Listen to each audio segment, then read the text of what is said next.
Dans un voyage, ce n'est pas la destination qui compte, mais le chemin parcouru. Je suis Gauthier Zimmerman et bienvenue dans Design Journeys. Design Journeys, c'est le podcast qui part à la rencontre des talents du design francophone. À chaque nouvel épisode, je discute avec un ou une designer à propos de son parcours, de son métier et de son quotidien. Mon objectif est de comprendre et de vous partager leur processus créatif, leur méthode de travail et leur façon de se réinventer. Bonne écoute!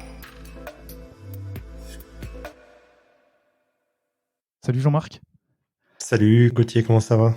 Ça va très bien et toi? Écoute, pas mal. Il fait beau temps. Je suis très content de te recevoir dans Design Journeys parce qu'en fait, tu es la première personne que je reçois d'un grand groupe américain, à savoir Facebook, Meta, et aussi parce que tu occupes un super rôle dans cette entreprise et dont on va parler aujourd'hui. Mais du coup, pour les gens qui ne te connaissent pas, est-ce que tu veux bien te présenter, s'il te plaît? Je m'appelle Jean-Marc Denis, je bosse pour Meta aujourd'hui, ça va faire 6 ans que je travaille pour Messenger, Facebook. Avant ça, j'ai bossé pour Google, et avant ça, j'ai bossé pour une start-up française qui s'appelait Sparrow à l'époque. Très bien, bon, on va en reparler. D'habitude, pour tous mes invités, je passe un peu sur leur profil LinkedIn pour voir un peu ce qu'ils ont fait, comment ils en sont venus à faire du design. Le tien est assez peu renseigné, donc du coup aujourd'hui je vais un peu découvrir en même temps que ce que tu vas me raconter, ton parcours. Mais comme d'habitude, la première question que j'ai à poser, que je pose à mes invités, c'est du coup comment toi t'en es venu à faire du design? Plus ou moins depuis toujours. J'ai toujours eu des ordinateurs à la maison ou des consoles de jeux vidéo. Et donc, il y a toujours eu cette passion pour l'expression visuelle, on va dire. Donc, j'ai démarré tout petit avec des ordinateurs à la maison. C'était des Commodore Amiga 500 où j'ai découvert un petit peu les logiciels de design. Mais évidemment, c'était juste c'était la découverte, on va dire. C'était l'initiation. Je passais beaucoup plus de temps à jouer aux jeux vidéo, mais il y avait tout cet univers graphique, de logos, de chartes graphiques, etc., qui était très présent dans l'univers du jeu vidéo. Et puis après, voilà, petit à petit, j'ai appris à faire des sites web, j'ai appris à utiliser Photoshop, enfin des logiciels peut-être un petit peu plus vieux comme PaintShop Pro à l'époque. Et j'ai vu que faisais partie de pas mal de clans de jeux vidéo, de Counter-Strike 1.6 à l'époque. Je m'occupais de la charte graphique et des designs de sites web de ces clans-là. Et j'en suis arrivé à créer des logos, à créer des identités visuelles, à créer des petites animations sous Flash, à créer des petits sites web, à créer des noms de domaine. Voilà. Donc, au final, on va pas dire full stack, mais c'est vrai que j'ai découvert un petit peu chaque point de la création d'un site web, jusqu'à en faire une compagnie. Donc voilà, moi j'ai quitté l'école à partir de 18 ans, on va dire. Je suis passé par un BEP mécanique des systèmes automatisés, mais évidemment ça n'a rien à voir avec ce que je fais aujourd'hui. Et à l'époque, on avait créé une boîte avec un de mes meilleurs amis, avec mon meilleur ami à l'époque. Et cette boîte a duré 4 ans, donc il y a eu pas mal de challenges. On était hyper jeunes, donc on a énormément appris. C'était hyper formateur. On devait avoir des clients, on devait avoir un roulement, etc., d'argent, et donc on a été amené à vraiment faire un énorme spectre de connaissances très rapidement. C'était une boîte de quoi? Alors création de site web ou communication visuelle à l'époque. Bon, il y avait plusieurs noms, mais la vérité c'était au final c'était de la création de site web avec logo, plaquettes publicitaires, etc. T'as dit que cette espèce de petite agence a duré pendant 4 ans. Au bout de 4 ans, qu'est-ce que tu fais? Il me semble que t'as bossé dans quelque chose qui n'avait rien à voir avec le design et en même temps que tu faisais du freelance, c'est ça? Exactement. En fait, ce qui s'est passé, c'est qu'une fois que cette boîte a déposé le bilan, c'était très dur pour moi de retrouver un travail, étant donné que, comme je viens de le dire, je n'avais pas de diplôme. Et en France, il y a vraiment une culture très importante du diplôme. Et donc, malgré le fait que j'avais le niveau et peut-être plus que ce qui était demandé sur des fois des annonces, n'ayant pas de diplôme, je pouvais même pas passer la porte d'entrée. Donc, j'ai réussi à avoir un autre job dans un domaine, comme tu viens de le dire, complètement différent, qui était la collecte et la localisation satellite. Donc, c'était un travail d'opérateur où voilà, j'étais devant pas mal d'ordinateurs et j'avais des tâches à effectuer journalièrement. Et le fait que donc c'était des shifts, c'était un décalé, c'était des horaires décalés. Et le fait que ce soit un horaire décalé, j'avais beaucoup de temps pour pouvoir continuer à apprendre et trouver de nouveaux clients en freelance. Et donc c'est vrai que j'alternais les deux tafs en même temps. Euh, Ce qui était intéressant, c'est que d'avoir cette rentrée d'argent stable me permettait d'être un petit peu plus entre guillemets regardant sur les clients avec lesquels je voulais participer et travailler. Et donc j'ai eu la chance de tomber sur des clients hyper sympathiques avec qui on a fait des projets hyper intéressants, ce qui m'a amené un petit peu plus de visibilité ou des contrats un petit peu plus longue durée avec eux, jusqu'au jour où j'ai contacté Dominique pour l'application Sparrow. Et bien justement, je voulais en parler. Du coup, tu m'avais dit en préparant l'émission que toi, tu avais tweaké un petit peu l'application Sparrow, justement, qui est une application de mail. Est-ce que tu peux m'en dire un peu plus et comment ça t'a amené justement à rejoindre Sparrow? À l'époque, il y avait une très grosse communauté, ce qu'on appelait de moders. Donc, c'était des gens qui étaient plutôt orientés produits et design, qui allaient changer l'apparence de diverses applications. Pour ce qui est pour les auditeurs, je pense que si vous pensez à Winamp et à toutes les skins que vous pouvez mettre sur Winamp, c'était un petit peu cet état d'esprit-là. Sauf que c'était plus orienté Mac et iPhone, donc changer les icônes d'iPhone avec Winterboard à l'époque, ou changer le skin les icônes des applications Mac. Et donc, faisant partie de cette communauté de moders, et quand cette application incroyable Sparrow est sortie et que j'ai pu télécharger et l'essayer pour la première fois, c'est vrai que tout ce qui était habillage visuel n'était pas forcément à mon goût personnel. Et donc j'avais commencé un petit peu à changer les icônes, à changer les couleurs. Mais voilà, pour vos auditeurs, chaque fois que les ingénieurs poussaient une nouvelle version de Sparrow, en fait, tout mon travail qui était fait sur tout ce qui était la modification des icônes et tout ça revenait à zéro. C'était un gros reset, et donc il fallait que je retrouve le nom des images, etc., etc. Et c'est là où j'en suis venu à contacter Dominique Leca, qui était le CEO et le cofondateur de Sparrow à l'époque. Et je lui ai proposé un deal, en fait, entre guillemets, où je lui disais, écoute, voilà, j'ai téléchargé votre application, c'est vraiment assez révolutionnaire pour le mail. C'est incroyable que vous soyez français, moi aussi je suis français. Je suis designer graphique. Est-ce qu'on peut collaborer voilà, pour changer les icônes et pour vous aider à changer les icônes et peut-être un petit peu non pas que le UI, mais aussi peut-être l'expérience utilisateur. Comme ça, j'aurais pas, entre guillemets, à refaire le travail chaque fois que vous sortez une nouvelle application. Ce à quoi il a dit, ok, deal. Et on a commencé à travailler ensemble sur Sparrow Mac, les icônes, et puis après tout ce qui va être charte graphique, habillage graphique, campagne marketing, et un peu plus tard la version iPhone et la version iPad qui n'est jamais sortie. Et en même temps, tu continues de travailler à côté dans la boîte dont tu nous as parlé tout à l'heure, ou tu t'arrêtes et tu rejoins Sparrow à temps plein? Pendant un très grand moment, jusqu'au rachat par Google, je faisais les deux tafs. Donc, je travaillais au travail, entre guillemets, 2 jours. Et ensuite, dès que j'avais un moment de libre, je travaillais avec Dom jusqu'à très tard la nuit ou très tôt le matin. Et c'est vraiment, j'ai gardé les deux jobs jusqu'au rachat de Google. Justement, venons-en. Du coup, au moment du rachat de Google, toi, tu as justement la chance de rejoindre Google avec les équipes de Sparrow, parce que oui, en fait, Google rachète Sparrow et les équipes sont intégrées dans l'entreprise. Comment tu vis, toi, ce rachat par Google?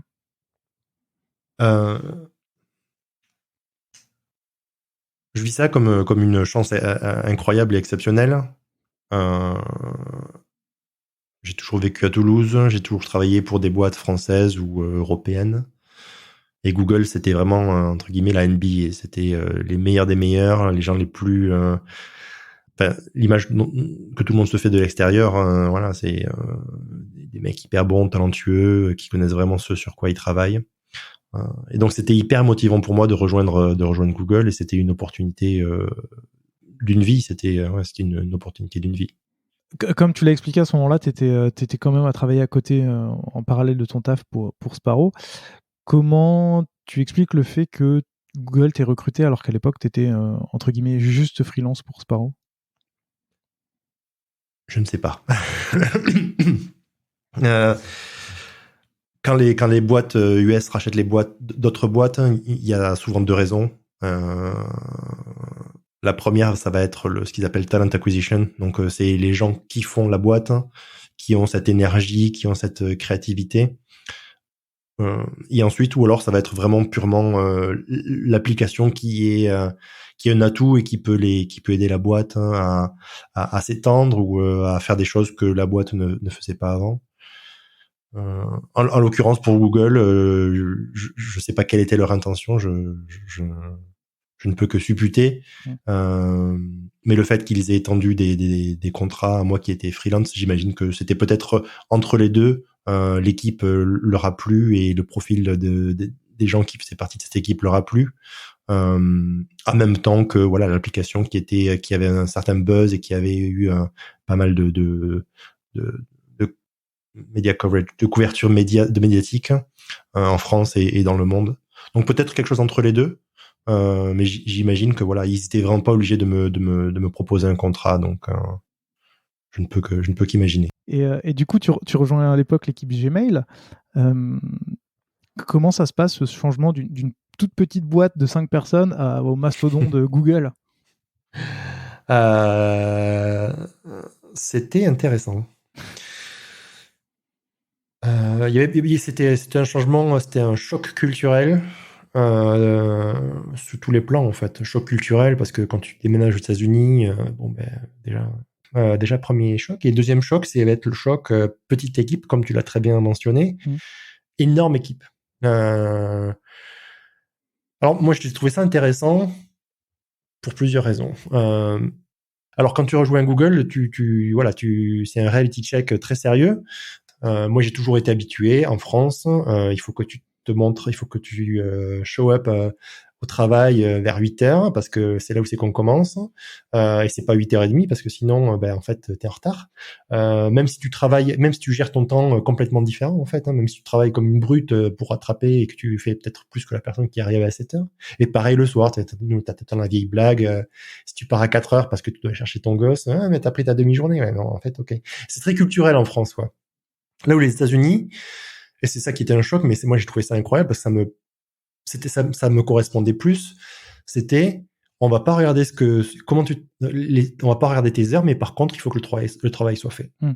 Et ça, en tant que ça correspondait plus à mon archétype de mec qui joue tard aux jeux vidéo et qui se lève tard, mais voilà, une fois que tu t'y mets, tu es dessus et tu restes et tu fais des heures, tu fais des heures conséquentes. Et c'est pas parce que t'es pas au travail, puis on le voit aujourd'hui avec le travail de la maison, mais c'est pas parce que t'es pas sur le lieu de travail que tu travailles pas non plus. Je pense que quand il y a eu Covid, j'ai jamais autant travaillé que quand il y avait Covid de chez moi. Ok. Et en dehors de cet état d'esprit, toi, dans l'équipe Gmail, comment ça se passe? Parce que tu passes quand même du seul designer d'une application à, j'imagine, une équipe de au moins plusieurs designers. Je ne sais pas combien vous étiez à l'époque, mais tu n'es plus tout seul à travailler dessus. Comment se passe justement cette appréhension et cette découverte pour toi? Alors, j'ai pas trop réalisé au début, en fait. Je pensais que quand on allait rentrer dans cette boîte, on allait avoir un peu plus de leads que ce qu'on a eu. Mais je pense qu'on s'est mal débrouillé en fait comment tu dis, quand on a rejoint l'équipe, il y avait tellement de différences qu'on s'est peut-être mal entendu sur certains points. D'accord. J'ai eu la chance d'être le lead de l'app iOS. Donc à l'époque, on allait bosser sur Inbox by Gmail, mais qui n'était pas du tout ça quand on est arrivé, qui n'existait pas du tout. Et donc ça a eu plusieurs itérations, etc. Mais au début, ce n'était pas du tout ça. Mais j'ai eu la chance d'être lead designer de l'application iOS. Donc j'avais un manager, etc. Mais les gens qui étaient autour de moi, alors, je ne gérais pas une équipe, mais voilà, on s'aidait mutuellement pour créer cette application iOS. Et vu qu'on avait déjà créé une application iOS Paro à l'époque, en gros, j'étais la personne qui était un peu le point de contact de par l'expérience. D'accord. Ça veut dire que tu étais le seul designer sur cette app iOS? Alors, il y a eu différentes évolutions. Au départ, quand je suis arrivé, j'étais contributeur individuel de l'app qui buildait. Mais petit à petit, j'ai un peu pris le leadership et je suis devenu donc lead mobile. Et donc, mon équipe s'est occupée de release inbox sur iOS, Android, téléphone et tablette. D'accord. Ok. Et donc ensuite il restait une partie web sur laquelle j'ai aidé un petit peu sur le visuel, mais qui n'était pas l'idée par mon équipe. Ok. Et alors du coup j'ai plusieurs questions là-dessus. C'est la première, c'est Gmail, je vois très bien. Je sais qu'il y a eu Inbox au moment où vous avez travaillé dessus. La première question que je me pose là-dessus, c'est du coup, est-ce que ça faisait pas bizarre de travailler pour toi sur deux produits qui sont censés servir le même usage, mais qui répondaient de manière différente? Parce que Gmail, c'était vraiment la partie très classique, là où Inbox, c'était vraiment essayer de dépoussiérer, en tout cas dans l'image que je me souviens, c'était de dépoussiérer justement le client mail. Et du coup, tu travaillais sur deux choses identiques mais différentes. Ah, alors ouais, c'est une bonne question. J'ai peut-être, je me suis mal exprimé et je vais préciser, mais quand j'ai rejoint l'équipe, alors l'équipe Gmail hostait Gmail et Inbox. Mhm. Mais à l'époque, on va dire 90%, 99% des ressources étaient attribuées à Inbox. Donc dès que je suis arrivé chez Gmail, j'ai travaillé sur Inbox quasiment tout le temps. Donc je ne faisais qu'un produit. J'ai bossé sur Gmail juste quand il y a eu un refresh iOS pour aider le designer à l'époque et aider sur l'icône. Ok, ça marche. Et du coup, là, tu parlais du fait de travailler sur les applis mobiles et de l'autre côté, le web. Comment se passait justement cette synchronisation pour travailler en fait techniquement sur le même produit, mais sur deux plateformes différentes? Comment se faisait le lien? Et on en reparlera forcément tout à l'heure pour tout ce qui est Messenger, mais peut-être que ça marche d'une façon différente entre Google et Meta. Donc du coup, comment ça s'était passé à l'époque? C'est à peu près la même chose. Les deux pipelines sont à peu près pareils. Donc pour ce qui était à Google, ce qui s'était passé, c'est que moi, typiquement, en fait, je suis assis à côté de toutes les équipes, de tous les designers qui vont bosser sur la partie mobile, tablette et web. Donc déjà toute la journée, on sait à peu près ce que font les gens et leur avancement. Et ensuite, à travers les critiques, donc on va chacun amener notre travail et regarder ça. Et du coup, c'est ces points de synchronisation qui font que on arrive à développer en parallèle les plusieurs plateformes. Ok. Alors pour Google, juste pour bien comprendre, vous étiez combien de designers? Parce que j'ai l'impression que tu dis ça, ça m'a l'air d'être une petite... Google, on n'en était pas tant que ça. Quand j'ai commencé, on devait peut-être être 5, 6. Ok. Et quand je suis parti, l'équipe, elle devait être 15. Ok, ça marche. Bon, on abordera toutes ces questions justement de synchro d'équipe et tout ça, puisque suite à ton nouveau rôle chez Meta. Mais du coup, ça veut dire que tu as appris à devenir manager sur le tas, en fait. Ah ben complètement. Ouais. Alors, quand je suis rentré chez Google, j'ai jamais eu le poste officiel de manager parce que tu peux toujours être contributeur individuel, mais quand tu as le titre de lead, tu as plusieurs personnes avec qui tu travailles qui aident le développement en fait de la partie sur laquelle tu travailles, sans vraiment avoir ce rapport de manager. D'accord. Donc il n'y a pas ce côté people management. Mais voilà, ça t'oblige quand même à travailler avec d'autres designers et de faire en sorte que ce groupe parle de la même voix, qu'on présente les mêmes choses, qu'on se mette d'accord sur les décisions, que chacun ait son espace pour grandir en tant que designer aussi, que ce soit pas une dictature, etc. Donc tu commences déjà à comprendre, à comprendre cette culture de management à partir de ce moment-là. En termes de management, j'ai vraiment commencé quand j'ai commencé chez Messenger en position entre guillemets officielle de manager. Ok. On va y revenir. Il y a juste un dernier point que je veux évoquer sur ta période Gmail Inbox, c'est que en parallèle de ce taf-là, tu t'as lancé à l'époque une formation sur Sketch, c'est ça? Et je voulais savoir pourquoi tu as décidé en parallèle de ton taf de faire une formation sur cet outil-là. Alors tu poses que de très bonnes questions. Je te remercie. Ce qui s'est passé, c'est que à l'époque, Sketch était très très très nouveau. Ouais. N'était pas du tout un standard dans l'industrie. C'était en 2014 juste pour resituer auprès des auditeurs et des auditrices. Alors, je pense que même avant. Non, le cours était peut-être en 2014, peut-être un peu avant, mais vraiment à l'époque, en fait, du moins dans la Silicon Valley, aucune compagnie n'utilisait Sketch en tant que logiciel pour faire des développements d'UI. Mais ayant la chance en fait d'être à San Francisco, je rencontrais pas mal de gens. Je faisais pas mal de dribble meetup à l'époque, comme ça s'appelait comme ça. Ou lors de la WWDC, à chaque WWDC, tous les designers du monde se retrouvaient, pour ceux qui avaient la chance de se retrouver à San Francisco. Et à ce moment-là, on faisait aussi d'autres événements où c'est qu'on se rencontrait tous. Et à l'époque, un autre designer qui s'appelait Meng To, qui a fait énormément de choses dans le domaine de Sketch, Swift, etc. J'essaye de retrouver le nom de son site, mais je le mettrai dans la description. Je vois exactement de qui tu parles. Design plus Code. Exactement, Design plus Code. Donc son site c'est Design plus Code. Bon bref, à l'époque tout ça n'existait pas et il me disait JM, est-ce que tu connais Sketch, etc. Je dis ouais, je regardé un peu de loin, mais j'ai pas trop bossé. Il me dit mais c'est incroyable. Il me fait voir plein de choses. Je dis putain c'est vrai, c'est vraiment cool. Et il me dit il y a pas de cours machin. Il avait commencé à faire un petit peu je crois qu'il avait un cours sur peut-être un truc plus orienté code, etc. Et je lui dis il faudrait que je fasse un truc sur Sketch parce que ça peut aider à démocratiser un petit peu le logiciel. Ou justement à d'autres designers qui sont pas dans des grosses structures qui ont besoin d'adhérer à toutes ces legal et policies, etc., de pouvoir aller plus vite dans leur travail. Et je suis vraiment devenu hyper fan du logiciel parce que ça a accéléré mon temps d'exécution vraiment de manière monstrueuse. Vous étiez sur Photoshop à l'époque ? À l'époque, on était sur Photoshop, ouais. Okay. Alors, ça aussi, fun fact, à Google, il y avait des designers sur Photoshop et d'autres sur Illustrator. Bon, alors, on me parle pas pourquoi sur Illustrator. Et à l'époque même, je vais te dire, il y avait même Fireworks de mémoire.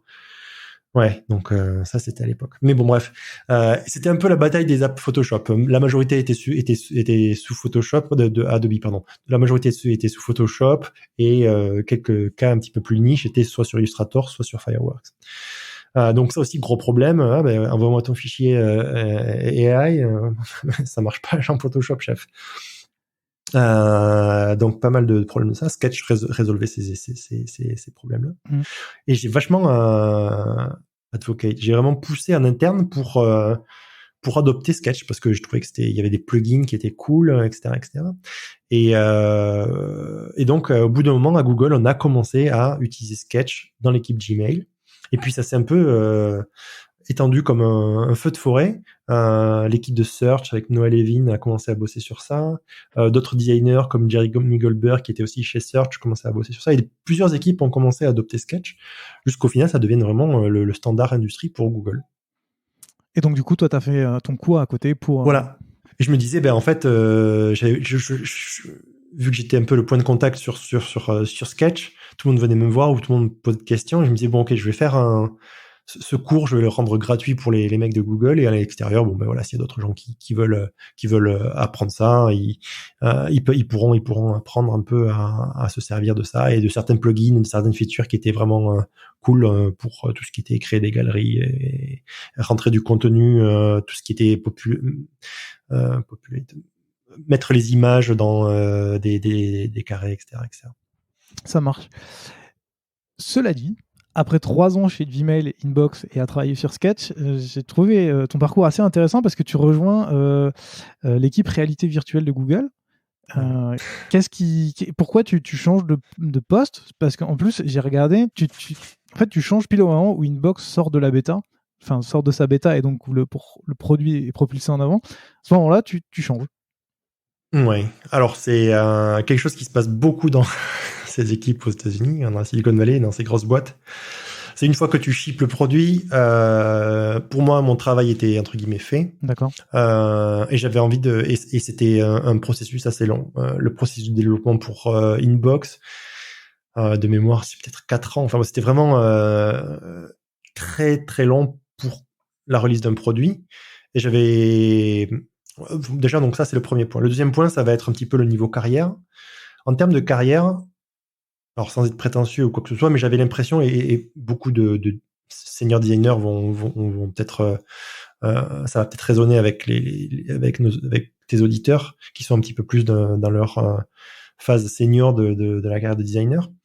J'avais l'impression, enfin tu sais, l'évolution, t'arrives à un diminishing return en fait. C'est pas une courbe qui est constante. Plus tu es senior, et en fait plus c'est dur d'apprendre de nouvelles choses et de te sentir un peu challengé. Alors encore une fois, sans prétention aucune, mais je me sentais un petit peu dans cette situation-là où ok, j'avais bossé sur du mail pendant un bon moment. Et cette histoire de réalité virtuelle sortait un petit peu, et c'était un nouveau médium. Et j'avais envie de recommencer à zéro. En fait, je m'étais dit, ok, en fait, comment ça se passe si je recommence à zéro? Je pourrais recommencer cette nouvelle courbe et avoir voilà cette sensation de progression un petit peu rapide. Voilà. Et donc du coup, tu apprends la 3D, c'est bien ça? Mm-hmm. Et comment tu fais pour déjà apprendre la 3D, puisque je sais que c'est assez dur, assez long, assez compliqué pour avoir essayé de le faire. Préparation d'un épisode il y a longtemps pour Romain Brio qui fait de la 3D. J'avais essayé de comprendre et de faire, et c'est très compliqué. Surtout que là, en plus, c'est pas pour le kiff, c'est pour ton métier, en fait, c'est pour ton taf. Donc tu dois apprendre et maîtriser très rapidement.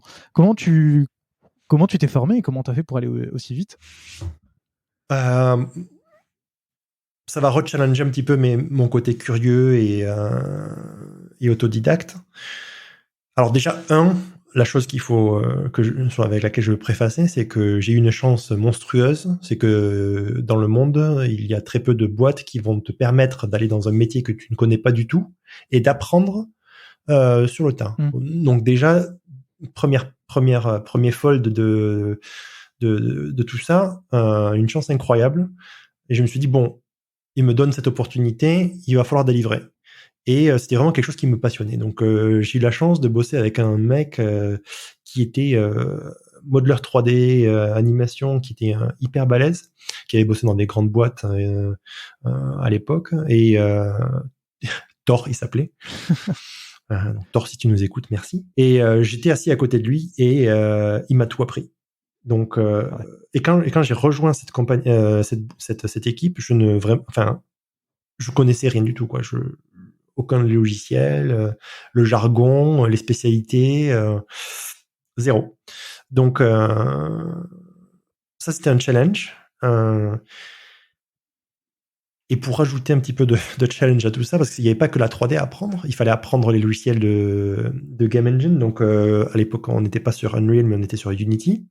Et donc pour commencer à prototyper les designs que tu fais, il faut aussi apprendre à coder. Donc C# pour Unity. Donc il y avait plusieurs tranches dans le sandwich, si tu veux, qui étaient plus ou moins faciles à avaler. La 3D, j'adorais ça. Et puis c'est très visuel, en fait. Tu peux avoir des rendus visuels hyper rapidement. Et ça, c'est quelque chose c'est un driver pour moi, quoi. Dès que j'arrive à voir ce que je fais et que ça a un résultat, ça me donne envie de me perfectionner encore plus. Aujourd'hui, même aujourd'hui, alors que c'est pas du tout mon métier, je passe je passe quelques soirées sur Blender j'ai switché, j'étais sur Cinema 4D, j'ai essayé tous les panels de la 3D, j'explorais vraiment la 3D dans toutes ses facettes. Alors après, vu que c'est tu ne peux pas être expert en tout, Oui. mais voilà, pour le côté, moi j'adore le côté visuel et rendu, etc. Donc j'ai vraiment poussé là-dedans. Donc c'était un challenge. Le soir, la nuit, j'essayais d'apprendre. La journée, je me réservais 1 ou 2 heures vraiment où j'arrivais plutôt au travail. Alors j'arrivais plutôt au travail, ou quand j'étais dans le bus et que j'allais à Mountain View, je regardais des vidéos. Donc beaucoup de tutos, et le processus d'apprentissage reste toujours un peu le même, quoi que soit la discipline. En tout cas pour moi, le processus est simple et le breakdown, c'est trouver les meilleurs et se challenger aux meilleurs et essayer d'arriver à faire aussi bien qu'eux. Alors tu n'arrives jamais à faire aussi bien qu'eux. Bon, en fait, des fois si, mais même si tu arrives à 90% du chemin, tu arrives déjà, en fait, tu es déjà dans les points 1% des gens qui arrivent à faire ce genre de choses. Donc voilà, c'est un peu la stratégie. Et c'est tout le temps itérer et tout le temps bosser jusqu'à se challenger et apprendre constamment. Trouver les meilleures ressources, ça aussi c'est hyper important parce que des cours, tu vas en avoir des cours sur la 3D, tu vas en avoir des millions. Mais celui qui va t'aider à avancer dans cette courbe de progression et avoir des poussées d'apprentissage vraiment plus grandes que les autres, bah, il va y avoir 5 tutoriaux sur Internet qui vont t'apprendre ça. Et donc, il faut trouver quels sont les tutoriaux. Voilà, des fois, c'est payant, mais bon, il faut investir. Si tu investis en toi chaque fois que tu apprends ces choses-là. Ça marche. Et la dernière question que j'avais là-dessus, c'est quand tu bosses dans la réalité virtuelle chez Google, concrètement, c'est quoi? Parce que j'ai lu certains articles de toi où tu disais que finalement, à l'époque, être product designer et immersive designer, c'est comme ça que tu t'appelais, il n'y avait pas vraiment de différence entre les deux. Donc, c'était quoi? Vous essayez de faire des interfaces un peu... des interfaces, mais avec un autre médium, ou parce que quand je t'entends parler de 3D, moi j'imagine, je sais pas, des jeux vidéo, des choses comme ça. Mm-hmm. Qu'est-ce que tu faisais? Alors, c'est là aussi où apprendre la 3D, en fait, entre guillemets, c'était plus dur de comprendre tous les termes et les terminologies plutôt que d'exécuter. Parce qu'au final, moi, je bossais sur... donc, le produit, c'était Daydream. C'était le premier casque qui n'était pas relié, qui n'avait pas besoin de téléphone. Tout était embedded dans un produit et avec une télécommande. Donc, c'était... Ce qu'il voulait faire, c'était un objet de réalité virtuelle pas cher, qui allait aller sur un autre... ce que fait Quest aujourd'hui, en fait. Bien sûr, 3000 fois mieux. Mais c'est pas pour encenser méta. C'est une question de temps c'est aussi. Juste que, voilà, c'est une question de temps et technologie et d'investissement dans le produit. Quand je regarde Quest Pro, bon, effectivement, c'est une tarte technique, en fait. C'est incroyable. Et donc, pour revenir à Daydream, mon travail, c'était de créer l'interface utilisateur lorsque tu bootes Daydream. Donc, tu arrives dans un monde. Alors, non, j'ai la question, où t'arrives où, en fait? T'arrives quelque part, mais qu'est-ce que c'est? Voilà, donc c'est ton monde, c'est un monde. Quel est le background? T'arrives sous Windows, t'as un wallpaper, donc ok, quel est le paradigme du wallpaper sous un casque de réalité virtuelle? T'as un menu démarrer, t'as un menu pomme, t'as un lanceur d'application. Quel est le paradigme de ça dans un monde de réalité virtuelle? Donc le paradigme, en fait, donc c'est l'adaptation de paradigme, mais avec une sauce un petit peu additive, une couche supplémentaire que tu n'as pas dans la 2D, qui va être cette troisième dimension, en fait. L'utilisation de la distance Z. Donc, ok, où est-ce que se trouve mon menu? Est-ce qu'il se trouve devant mes yeux? Est-ce qu'il se trouve à portée de main? Est-ce qu'il se trouve un peu au loin? Quand je passe sur cet élément, qu'est-ce qui se passe? Donc dans le web, on a eu, tu sais, le hover. Quand tu passes sur un bouton, par exemple, il peut réagir d'une façon différente. Donc tu ressors ces trucs-là que tu n'as pas dans le mobile. Et plein de choses comme ça. Comment tu fais pour voir que c'est sélectionné? Quand tu cliques sur un élément, comment tu ouvres une application? Comment tu changes de ton monde où tu atterris en lançant un jeu, comment le chat marche, etc., etc. Donc ça, ce qui était excitant à l'époque, c'est que tout ça n'existait pas. Donc c'était vraiment à chaque fois qu'on adressait un problème, c'était des problèmes qui n'avaient jamais été résolus dans la réalité virtuelle avant. T'as pu tester ça avec des vraies personnes, des utilisateurs, ou c'était quelque chose qui était plus en interne au début, et puis vous initiez le tool, et puis vous voyez comment les gens réagissaient? Alors, à un moment donné, Google étant Google, à chaque produit, les recherches utilisateurs ne sont jamais très loin. Mais au départ, c'était vraiment, et c'est ça qui était vraiment aussi très cool, c'était vachement à l'instinct, en fait. C'était OK. Qu'est-ce qui est cool et qu'est-ce qui marche, ouais, qu'est-ce qui marche pas. C'est de la simple déduction et j'adore fonctionner comme ça. Juste la déduction de voilà, gut feeling et déduction, quoi. Comment on dit en français? Sens commun. Ouais. Common sense. Ouais, Common bon, tu vois, sense, c'est le sens commun, le bon sens. Bon, le bon sens, c'est ça. voilà. Le bon sens. Et donc, sur ces choses-là, on marchait beaucoup à ça. Donc, ok, ben finalement, alors j'ai mon ordinateur, j'ai mon PC, ok, j'ai Unity ouvert, je teste le menu, ok, est-ce que c'est trop loin, c'est pas assez loin, ok, ben peut-être on va le pousser, ok, ben je l'ai trop poussé, c'est trop petit, ben maintenant les polices de caractère, c'est toute cette quand je parle de l'axe Z, c'est toute cette j'ai dit depth. Profondeur. C'est toute cette profondeur qu'il faut gérer parce que plus tu pousses ton élément, plus ton icône elle est petite, plus ta fonte elle est petite, donc il faut tout réfléchir en ça. Et puis j'ai bossé avec des mecs qui étaient hyper doués chez Google, qui ont commencé à pousser des formules de maths en fait. Enfin bon bref, tout un délire, mais ouais c'était assez intéressant. Ouais. Quand je te vois en parler, là, encore aujourd'hui, j'ai l'impression que ça te fait vraiment kiffer et je vois des petites étoiles dans tes yeux. Pourquoi t'es resté que 1 an dans cette équipe? À l'époque, bon après c'est les opportunités. Hein, quand t'es là-bas, bon, t'as des recruteurs qui te parlent très souvent. C'était une équipe assez nouvelle, et pour toute équipe nouvelle et une équipe où Google a beaucoup investi, c'est une équipe qui grossissait énormément très très vite. D'accord. Et donc ça avait perdu un petit peu de pas de ce charme, mais de cette forme un petit peu originelle. On n'est pas très gros et on avance assez rapidement.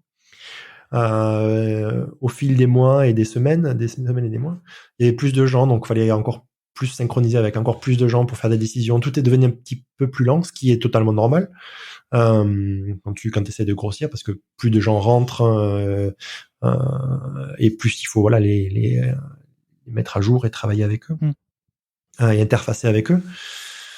Et aussi le fait que pour moi la réalité virtuelle à l'époque, c'était pas le médium n'était pas abouti. D'accord. Il y avait beaucoup de contraintes qui existent encore aujourd'hui, mais qui se vraiment minimisent de plus en plus. Et ces contraintes me faisaient dire que voilà, le use case pour lequel Daydream était fait n'était pas vraiment pérenne pour les 5 années à venir, on va dire. D'accord. La technologie n'était pas là, etc. Et puis voilà d'autres nouveaux challenges qui étaient aussi hyper intéressants, comme je dis, d'autres recruteurs, donc Facebook qui m'avait contacté et des challenges qui semblaient encore plus excitants que ce que je faisais à l'heure actuelle. Garde ça en tête, on va en reparler. J'ai juste une dernière question sur Google. Tu retiens quoi de ces 4 années chez Google? Énormément de choses. Enfin, c'était 4 années.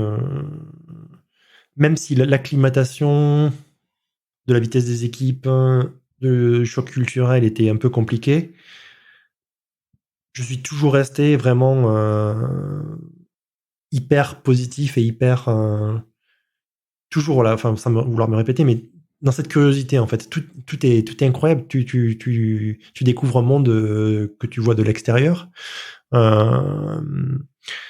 Participer à Material Design, c'était un truc incroyable aussi. Mais tu vois, c'est vraiment ce genre de choses qui s'imbriquent sans que tu le saches. Et quand tu regardes un petit peu a posteriori, tu te dis, oh, ouais, c'était un truc de ouf en fait. Pour la petite histoire, Material Design, donc je bossais sur Inbox. Ouais.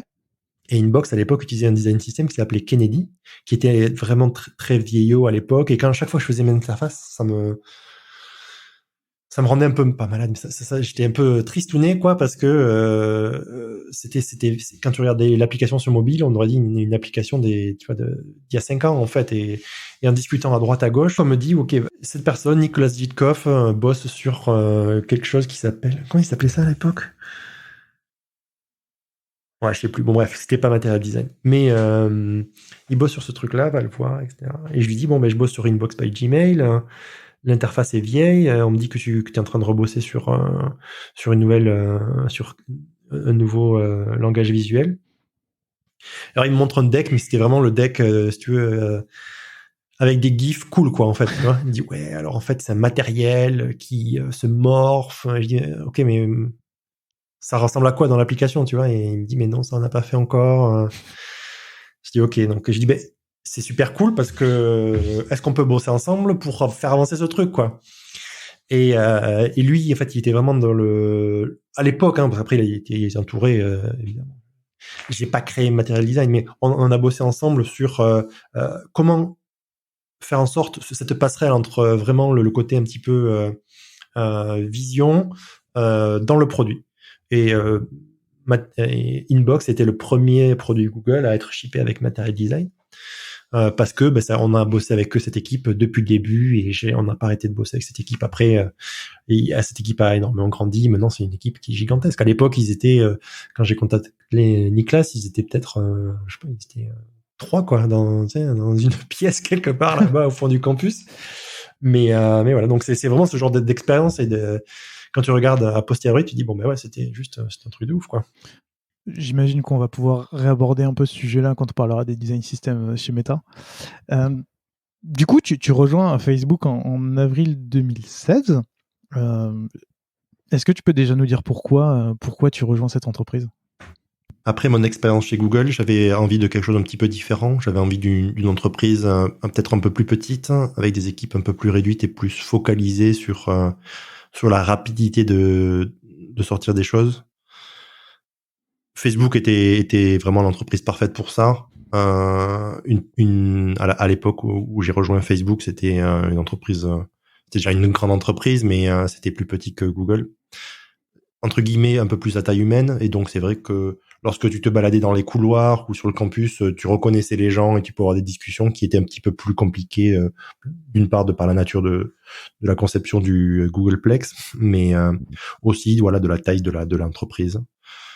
Donc ça, c'était d'un côté. De l'autre côté, c'était le challenge, en fait, le nouveau challenge de bosser pour Messenger, une application que j'utilisais tous les jours. Et étant passionné de design, c'est vrai que en tant que product designer, pour moi, le meilleur travail que je vais pouvoir faire, ça va être sur des applications que j'utilise tous les jours, en étant le premier utilisateur. Et donc Messenger était vraiment dans cette catégorie-là. Et le troisième point, ça va être les gens. Donc à l'époque, David Marcus l'idée Messenger, donc était le head of Messenger. Et j'ai toujours admiré ce qui se faisait, ce qui se passait dans cette application. Il y avait beaucoup de choses qui arrivaient, comme les bots, comme l'intelligence artificielle avec M, et d'autres choses de ce calibre qui étaient vraiment hyper intéressantes de l'extérieur, en termes de stratégie et de rapidité d'exécution. Et donc voilà, ces 3 points ont fait pencher, m'ont donné envie de rejoindre Meta, enfin Facebook à l'époque. Ça marche. Alors, je refais une introduction, mais vraiment rapide sur ce qu'est Facebook. C'est aujourd'hui l'entreprise s'appelle Meta, tu l'as dit. C'est une entreprise qui possède Facebook, Messenger, Instagram ou encore WhatsApp. Toi, comme tu l'as dit, tu as rejoint Messenger et ensuite on en reparlera. Tu as complété toute ta palette en rejoignant Instagram, mais on va en reparler. Du coup, la première chose que je veux te poser, c'est quand tu rejoins Facebook, tu rejoins Messenger en tant que Product Design Manager. Est-ce que tu peux un peu m'expliquer ce que c'est que du coup un Product Design Manager et comment et quel était ton rôle et quelles étaient tes missions? Tout à fait. Alors, Product Design Manager, ça va être une bifurcation dans la carrière d'un Product Designer.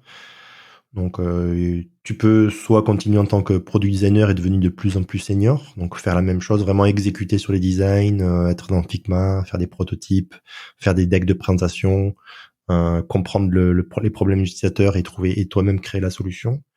Ou alors le côté un petit peu plus manager, qui est aussi une façon de se scale yourself, d'agrandir ton champ d'action, en ayant plusieurs personnes à tes côtés pour pouvoir créer ces solutions, ces solutions de design. Donc la partie Product Design Manager, ça va être une grosse partie de ce que fait le product designer. Donc, au départ, t'as pas forcément des très grosses équipes. Tu vas pas commencer, enfin, ça dépend où tu en es dans ta carrière, mais quand tu es un petit peu junior en tant que product design manager, tu vas commencer avec 3, 4 personnes qui sont dans ton équipe. C'était le cas pour toi, du coup? Tout à fait, voilà. Donc, 2, 3 personnes, 4 personnes, ce qui était mon cas. Je crois que c'était 4 personnes à l'époque. À partir de là, le travail va être de s'occuper de ces personnes-là, de les faire grandir dans leur carrière, de comprendre où sont les gaps et les deltas, comment eux veulent évoluer. Souvent, voilà, peut-être que certaines personnes veulent comprendre un peu plus, se spécialiser dans le prototyping ou dans le design visuel, et donc les aider, les accompagner dans dans leur carrière. Et ensuite, tu vas avoir le côté tout ce qui va être stratégie, donc avec les autres managers, que ce soit manager d'ingénierie, data science, etc. Ça va être, on va s'occuper de la stratégie de cette équipe-là. Donc, ok, que fait-on dans les mois à venir pour quels sont les buts voilà, quelles sont les métriques. Donc tout le côté un petit peu stratégique, qui veut dire un petit peu plus de réunions, un peu moins de, entre guillemets, concret dans le produit, dans le sens où tu vas pas être tous les jours sous Figma, mais évidemment toujours hyper concret dans le produit parce que absolument lié à ce qui va se passer dans le produit dans les semaines, les jours et les mois à venir. Hyper intéressant. Du coup, j'ai 2 questions pour toi par rapport à ce que tu viens de dire. À l'époque, en avril 2016, quand tu rejoins Messenger, il me semble que vous commencez déjà à parler d'une refonte de l'application. Tu me dis que tu manages une équipe de 4. Est-ce que ça veut dire qu'à l'époque, le redesign de Messenger a été fait par une équipe de 4 personnes? Sur la partie Alors, design, j'entends. ouais, tout à fait. En avançant dans ma carrière, j'avais un peu plus de personnes. Je pense qu'à l'époque où on a commencé M4, Messenger 4, je dois avoir plus de personnes que ça dans mon équipe. D'accord. Mais pour ce redesign spécifique, ça a été incubé par une petite équipe, on va dire. Souvent, c'était pas forcément un but de Messenger à cette époque-là, mais on avait envie de rafraîchir un peu les choses, de simplifier l'interface, le nombre de points d'accès, le nombre de tabs, etc., etc. Et donc, à partir de ce postulat, on a incubé, je vais pas dire en secret, mais quelques designers de mon équipe et moi-même avons un petit peu réfléchi à, ok, comment Messenger pourrait être, que serait Messenger si on devait le redesigner aujourd'hui, entre guillemets. Et à partir de là, on a fait des itérations de design. Mais très rapidement, on a amené avec nous plusieurs d'autres designers, parce que en fait, il faut savoir que dans Messenger, il n'y a pas un designer qui est responsable de tout, mais il y a plusieurs designers qui sont experts dans leur comment dire, dans leur aire d'effet, ou dans le produit sur lequel ils travaillent. Donc par exemple, je sais pas, je te dirais un exemple, mais il va y avoir une personne qui va être un spécialiste dans les threads encryptés. Il va y avoir une personne qui va être spécialiste dans le côté vidéo et audio. Et voilà, on a amené rapidement toutes ces personnes à la table. Ensuite, on a étendu évidemment aux product managers et aux ingénieurs pour qu'ils fassent partie de l'aventure le plus rapidement possible. Et puis voilà, on a présenté à David Marcus qui a été assez convaincu par ce qu'on avait à proposer, et on a itéré voilà, petit à petit jusqu'à sortir le produit. Ça marche. Je reparlerai de ton équipe et de ton organisation, etc., et des process par la suite. Mais la deuxième question que j'allais te poser avant de continuer, c'est comme avant tu n'avais pas été manager, ou en tout cas manager de vraiment très peu de personnes chez Google, comment tu t'es formé au management au fur et à mesure? Est-ce que c'est Meta, Facebook qui t'ont aidé à grandir là-dessus? Est-ce que c'est en faisant des erreurs? Comment tu as appris à progresser sur cette compétence? Il y a plusieurs réponses à cette question. Premièrement, je pense que, comme j'ai essayé de l'expliquer, étant curieux et cherchant un nouveau challenge, Être un très bon manager était un de mes challenges. Pour arriver à ce but, il y a eu plusieurs outils et plusieurs pistes qui m'ont aidé à arriver à être un manager qui soit pas trop mauvais. Julie Zuo à l'époque avait posté énormément sur tout ce qui était management. Tu pourras peut-être mettre le lien dans la description, Ouais. mais c'était une ancienne de Facebook qui était vraiment OG de Facebook, qui a leadé le design de Facebook pendant un très long moment et était très transparente avec ce que on faisait à l'intérieur de Facebook et les process design, et écrivait beaucoup de posts sur Medium qui étaient très intéressants. Donc j'ai appris par rapport à ça. J'ai appris en lisant d'autres livres, j'ai appris en regardant les gens, comment les gens faisaient.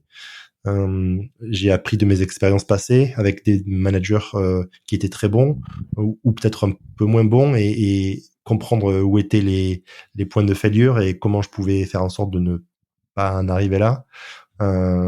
Ou alors voilà, en essayant de refléter ce que j'aimerais moi-même avoir dans un design manager, et essayer de coller au plus près de cette image-là. Ça marche. J'en profite pour te donner le coucou d'une des personnes que tu as managées, qui est Jérémy Barré, qui est passé dans le podcast et qui m'a dit de te passer un petit message. Donc j'en profite. Salut, ouais, c'était une super expérience d'avoir Jérémy. On a bossé sur Réaction ensemble. Il avait fait un super boulot. Donc, Et justement, on en parle dans un épisode, enfin dans son épisode du podcast. Donc je renvoie les gens qui veulent écouter cette partie-là. Le lien dans la description. Exactement. Après 3 années en tant que Product Design Manager, tu deviens Director of Product Design. Qu'est-ce que ça change concrètement par rapport au rôle d'avant ? La première chose, ça va vraiment être la taille des équipes. Ça va être la taille de l'impact que tu vas avoir, les responsabilités en termes du produit que tu gères, donc plus de parties du produit. Mais quand tu gères, de ce que j'ai compris, avant tu gérais Messenger, comment tu peux gérer plus que Messenger ? Alors dans Messenger, il y a plusieurs piliers. Il va y avoir le pilier, à l'époque, je gérais le pilier core. Mais voilà, pour être très efficace et être toujours à la pointe de l'exécution, les compagnies font souvent des réorganisations. Donc de réorganisation en réorganisation, tu aussi réorganises par rapport un petit peu aux gens. Donc ce que l'application doit délivrer, et ensuite voilà, tu essaies de réfléchir en termes de personnes. Et donc lorsque ces discussions arrivent, c'est à ce moment-là où où le leadership décide de te donner un peu plus de responsabilité. Donc voilà, à l'époque,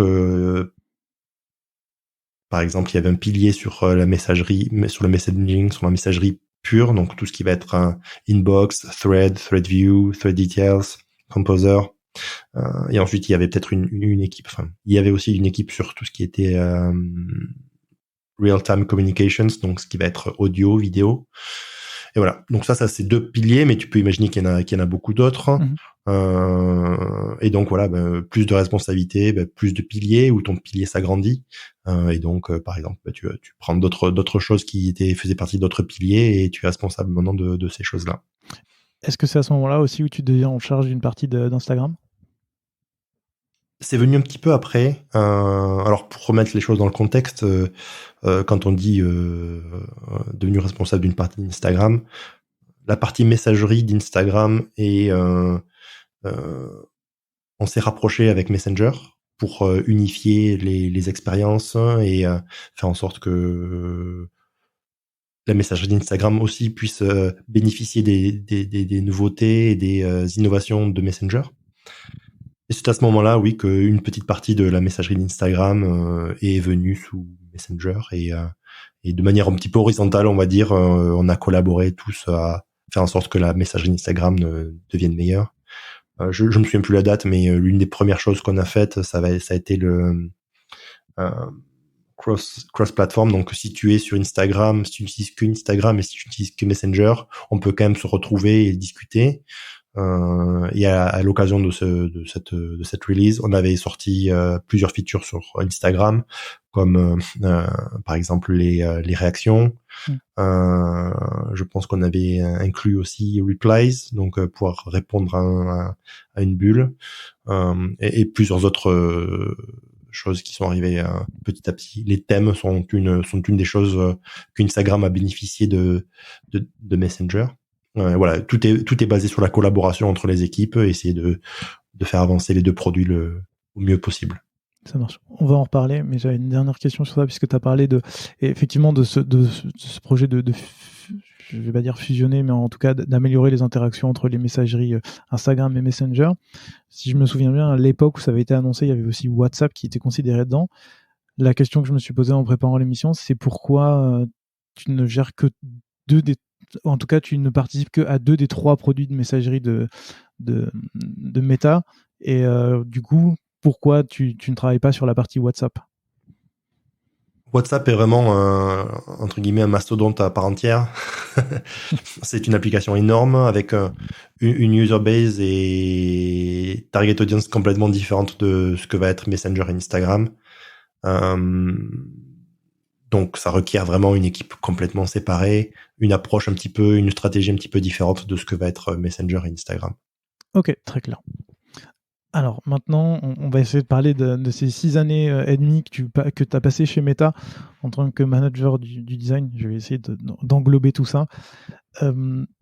Tu nous as expliqué en quoi ça consistait, comment tu as progressé au fur et à mesure et quel est ton métier aujourd'hui. Et du coup, aujourd'hui, j'aimerais bien un peu comprendre en fait finalement de qui tu es responsable, parce que je sais que tu avais fait une conférence dans laquelle tu citais à peu près tous les types de designers qu'il y a chez Meta. J'en ai noté quelques-uns: les product designers, les illustrateurs, les DA, les sound designers, les user researchers, les brand designers, les content designers, bref, j'en passe. Toi, tu es en charge de qui finalement? Puisque tu as parlé au début de 4-5 personnes, puis après des plus grosses équipes. Toi, ton rôle, c'est de gérer qui? Pour la partie product design, on va toujours rester sur des product designers, donc qu'on va appeler les PDM, donc les product design managers vont avoir des équipes de product designers. Tout ce qui va être recherche, data science, reportent eux-mêmes à leur propre branche. D'accord. Tout comme l'ingénierie et tous les autres rôles dont j'ai parlé, donc content design, etc., etc. Tous ces jobs en fait ont vraiment des lignes directes et reportent au manager, et voilà, c'est un peu comme ça que sont orchestrées les équipes. Quand tu es devenu directeur du product design sur la partie sur Messenger et sur la partie messagerie d'Instagram, j'imagine que tu as eu beaucoup de personnes sous toi. À partir de ce moment-là, comment c'est réparti ton travail? Parce que j'imagine que tu devais gérer des personnes des managers qui géraient elles-mêmes des personnes, des product designers. Comment s'est fait la transition en fait de tu gères directement des product designers et tu fais encore un peu de product design à tu es au-dessus et tu gères des personnes qui gèrent des personnes? Ça s'est fait de manière assez fluide, pour être honnête. Ça semblait une évolution logique à l'époque. Souvent, c'est entre guillemets l'évolution naturelle de l'équipe. Ceux qui sont un peu plus anciens et ont un peu plus d'expérience connaissent un peu plus, donc peuvent prendre en charge un peu plus.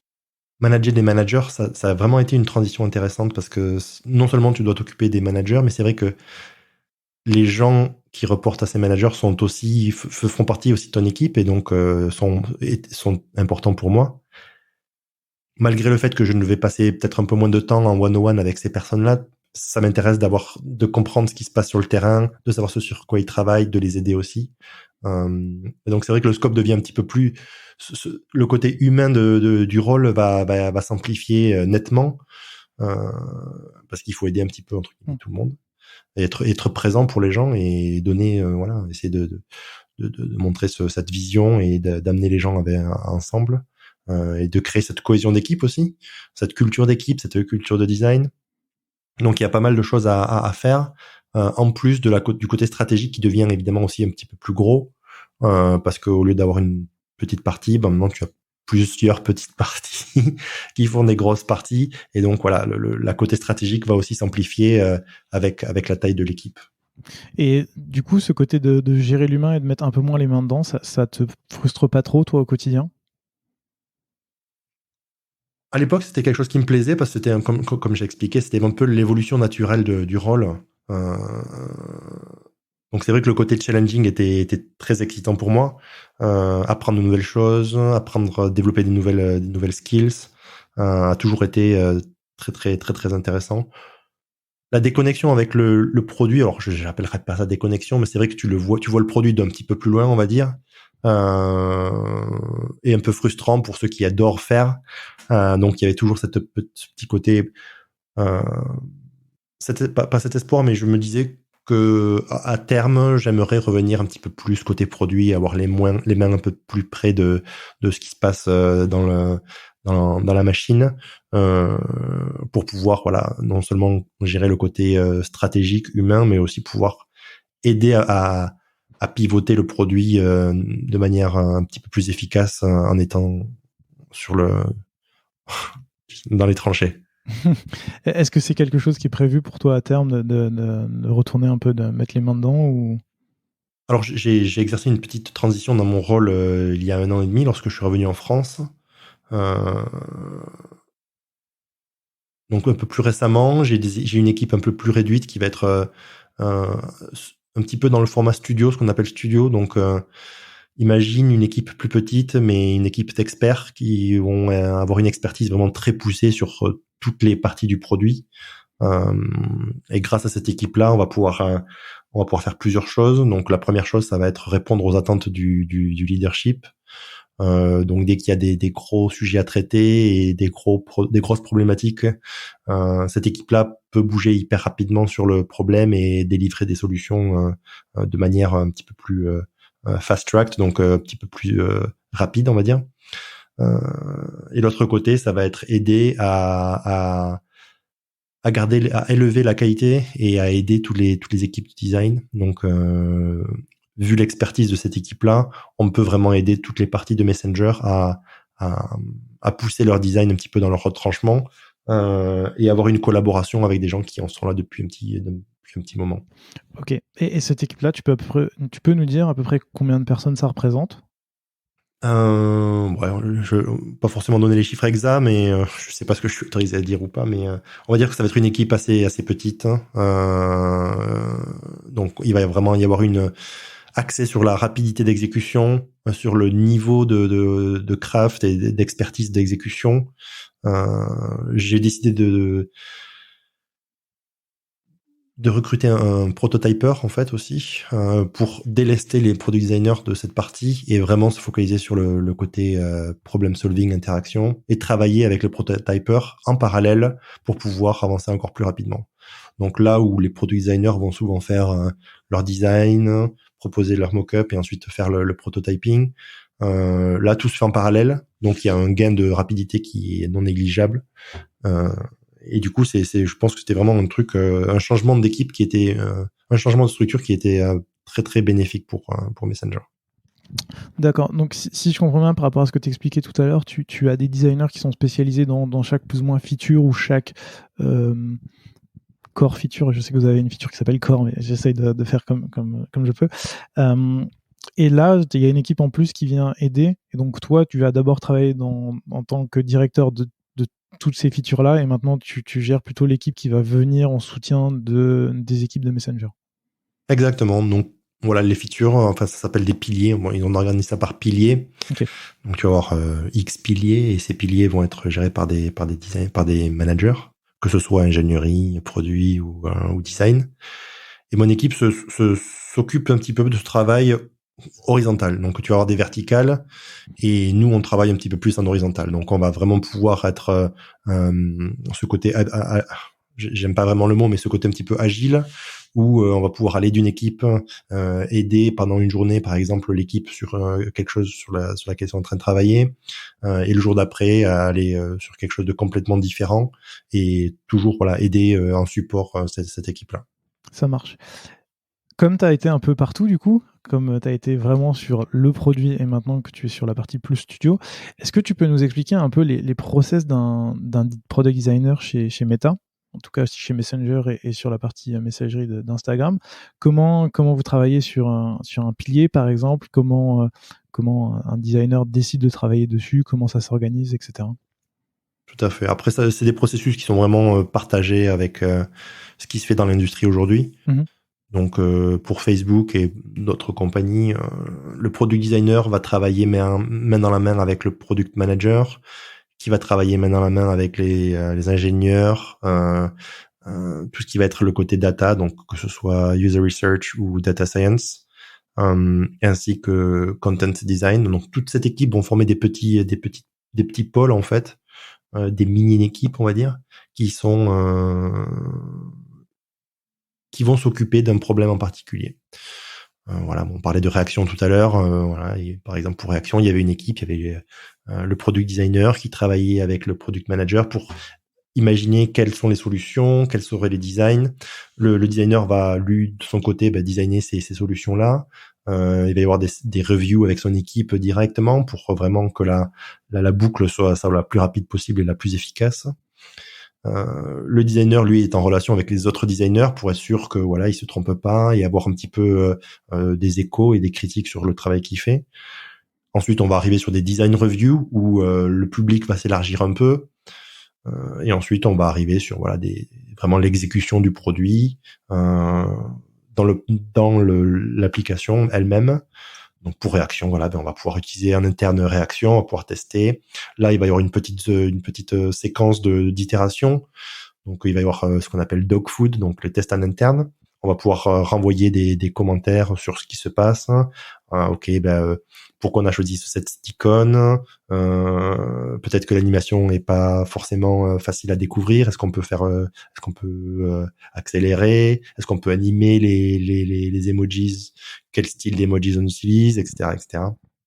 Donc toute cette phase d'itération jusqu'à voilà faire des tests dans certains pays. Donc voilà, toutes les compagnies aujourd'hui partagent ce même processus où ils vont soit faire du test A/B testing, donc tester une version puis une autre, regarder la version qui performe le plus et vraiment décortiquer les données de ce test-là, ou le tester dans un pays. Voilà, donc tu peux tester dans un pays à X pourcentage de population et petit à petit augmenter ce pourcentage-là jusqu'à arriver à une release globale. Ça marche. Tu as parlé de plein de choses. J'ai plein de questions dessus, évidemment. Tu parlais tout à l'heure des équipes, par exemple de l'équipe réaction qui va travailler dessus. La question que je voulais te poser d'abord, c'est toi, en tant que directeur product design, quel est ton rôle là-dedans sur la stratégie et par exemple pour orienter l'équipe à travailler sur la bonne partie de réaction ou travailler sur les bonnes features ou les bons piliers ou les bonnes fonctionnalités au bon moment? Bon, si on prend l'exemple de réaction, déjà c'est de trouver cette aire d'opportunité, ces opportunités-là,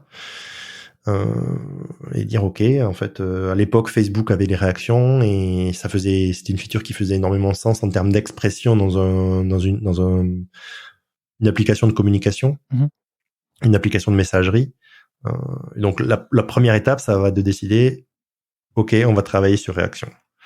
À partir de là, donc ça faisait partie du rôle. Et ensuite, à partir de là, on va travailler avec le designer pour commencer à explorer les pistes de recherche. Donc, tu peux imaginer tout le breakdown du processus que je t'ai fait il y a quelques minutes. Durant tout ce processus, on va accompagner le designer, on va aider à être le premier, comment dire, le caisse de résonance, là, la première personne avec laquelle le designer pourra discuter et trouver des solutions qui seraient appropriées. Ça marche. Après, tout à l'heure, tu parlais du fait une fois que le travail est fait au sein du pilier, de partager avec les d'autres designers, de faire des reviews, etc. Moi, j'imagine toujours Facebook, Meta comme une énorme boîte. Enfin, c'est une énorme boîte. Et donc, j'imagine la quantité incroyable de designers qui est un peu partout. Et la question que je me pose, c'est comment tu fais pour créer de la cohérence, du coup, entre les designs que font les designers, puisque tu as une équipe qui peut faire une chose, une équipe qui peut faire une autre chose, puis plus l'équipe va grossir, plus ça va se diluer. Comment tu réussis à on va dire entre guillemets traquer et où t'assurer que la cohérence est maintenue au fur et à mesure du temps et au fur et à mesure de la plateforme? Pour cela, il va y avoir plusieurs outils. Donc, le premier outil évident, ça va être le design system. Ouais.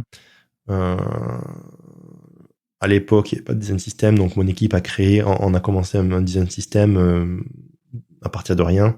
À l'époque, c'était sur Sketch, mais à partir de ce design system, déjà, peut découler une cohérence du design. Donc voilà, quand est-ce qu'on utilise tel composant, quel bouton, etc., etc. Et du coup, ce qui fait que visuellement et en termes d'interaction, tu auras une baseline assez cohérente dans tout ce qui va toucher l'application. Ensuite, tu vas avoir, donc ça c'est, on va dire, pour le côté un petit peu visuel, design system, interaction. Et ensuite, tu vas avoir le côté cohérence produit. Donc c'est là où c'est que ces design reviews interviennent. Et les gens qui sont dans ces design reviews sont des gens qui vont voir plusieurs design reviews par jour et donc avoir un sens de où en est l'application, où en sera l'application dans une semaine, dans un mois, dans 3 mois, dans un an. Et grâce à ce quorum et ce forum de personnes, d'experts, on va pouvoir vraiment faire en sorte de soit connecter les gens avec d'autres gens qui travaillent pas sur la même chose, mais peut-être des choses qui sont un peu en commun et qui seraient intéressantes de merger. Ou alors peut-être de ralentir certaines choses ou de prendre un peu plus de temps pour pousser un petit peu plus la réflexion sur ce problème-là. Alors, je reviendrai sur les design systems un tout petit peu après.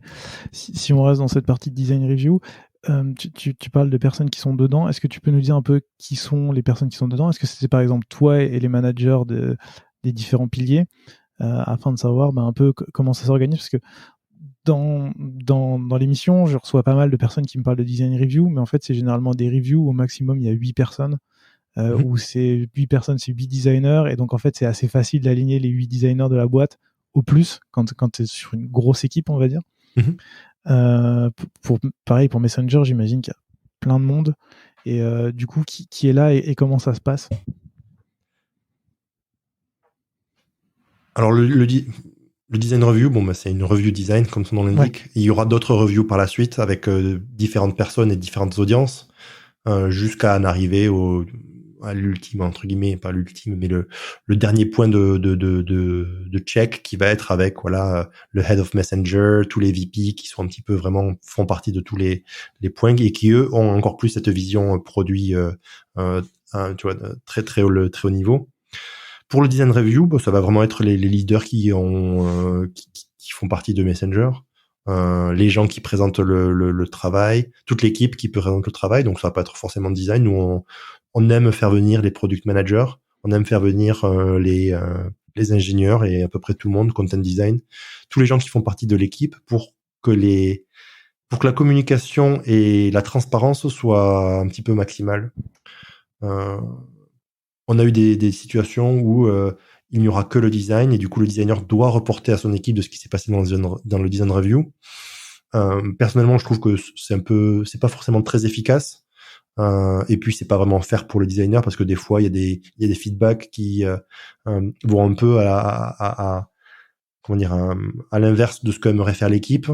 Je dis une bêtise, mais voilà, un composant qui est utilisé alors que l'équipe aimerait utiliser un autre composant, mais qui n'est pas vraiment aligné avec ce que Messenger fait en général. Et dans ce cas-là, on aime avoir des interactions avec les product managers ou les ingénieurs qui vont avoir un avis sur la question, et on peut avoir un débat autour de ces choses-là, ce qui évite d'avoir ces discussions un peu après ou des escalations un peu après. On trouve que ce processus est un petit peu plus comment dire efficace, on va dire. Ça marche, c'est très clair. Et tu parlais de ce passage où une fois que tout était validé, il y avait un passage avec les VP par exemple de Messenger, Facebook, etc. Là, à ce moment-là, en quoi ça consiste pour un designer? Est-ce que d'ailleurs, est-ce que les designers ils participent, ou est-ce que c'est toi par exemple qui représente ton équipe? Et l'idée c'est quoi? C'est de se dire on montre juste ce qu'il y a de nouveau ou ce sur quoi on a travaillé pour s'assurer que tout le monde est OK, ou ça peut être encore un moment où ça retourne sur une boucle complète d'itération avant d'aller plus loin? Chaque point de contrôle est là pour éviter de revenir à zéro. Donc le design review, il faut que les feedbacks donnés soient vraiment très actionnables et puissent faire avancer l'équipe. Le but, c'est pas d'arrêter l'équipe ou de la faire revenir en arrière. C'est tout le temps d'aider l'équipe à aller de l'avant. Donc, est-ce que, voilà, dans ces design reviews, enfin, dans ces reviews finales, il est arrivé de revenir un petit peu en arrière? Oui, certainement. Est-ce que ça arrive souvent? Non. En général, chaque point de contrôle passé et un petit peu, voilà, un pied en avant vers la release du produit. Très clair. Tout à l'heure, tu as parlé d'un élément hyper important pour s'assurer que tout se passe bien, c'est le design system. J'imagine que vous en avez plusieurs, que ce soit pour Messenger, Instagram, Facebook, etc. Est-ce que tu peux... là, tu as parlé du fait que vous avez commencé à le construire sur Messenger avec ton équipe. Aujourd'hui, comment ça se passe? Comment vous le construisez? Comment vous le faites évoluer? Comment vous vous assurez que ça parte justement pas dans tous les sens et que en même temps, ça bloque pas la créativité ou en tout cas la usabilité du produit? Je pense que le premier gros design system de Facebook, c'était pour l'application Facebook. L'application Facebook étant plus grosse que les autres applications, ils ont toujours été un petit peu en avance sur le design system, ont toujours eu un système hyper propre et comment tu dis, inspiring. Enfin, c'était vraiment quelque chose qui était hyper bien fait avec de super outils. C'est eux qui aidaient à créer les outils, les intégrations des outils avec Sketch par exemple ou d'autres plugins, etc.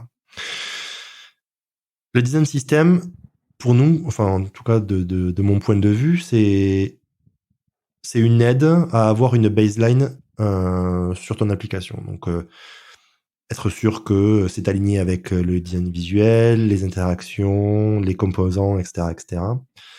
C'est aussi quelque chose qui aide à aller plus vite, au lieu d'aller piocher à droite à gauche des composants qui sont plus à jour et qui ne marchent plus vraiment ou qui ne doivent pas être utilisés.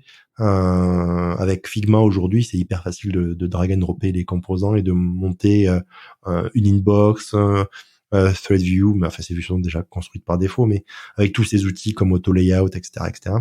Il est très rapide donc ça augmente la rapidité d'exécution.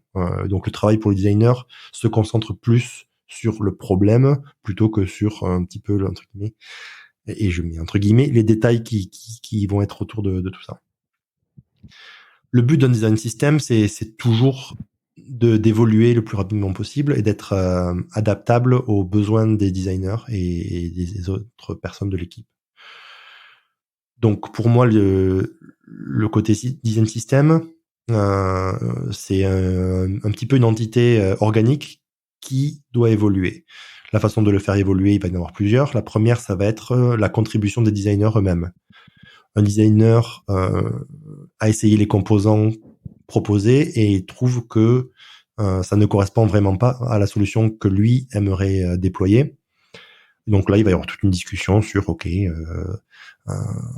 quel composant aimerais-tu créer, dans quel use case cela est utilisable, est-ce qu'on peut déjà l'utiliser et utiliser ce composant pour d'autres composants et améliorer l'expérience de l'application.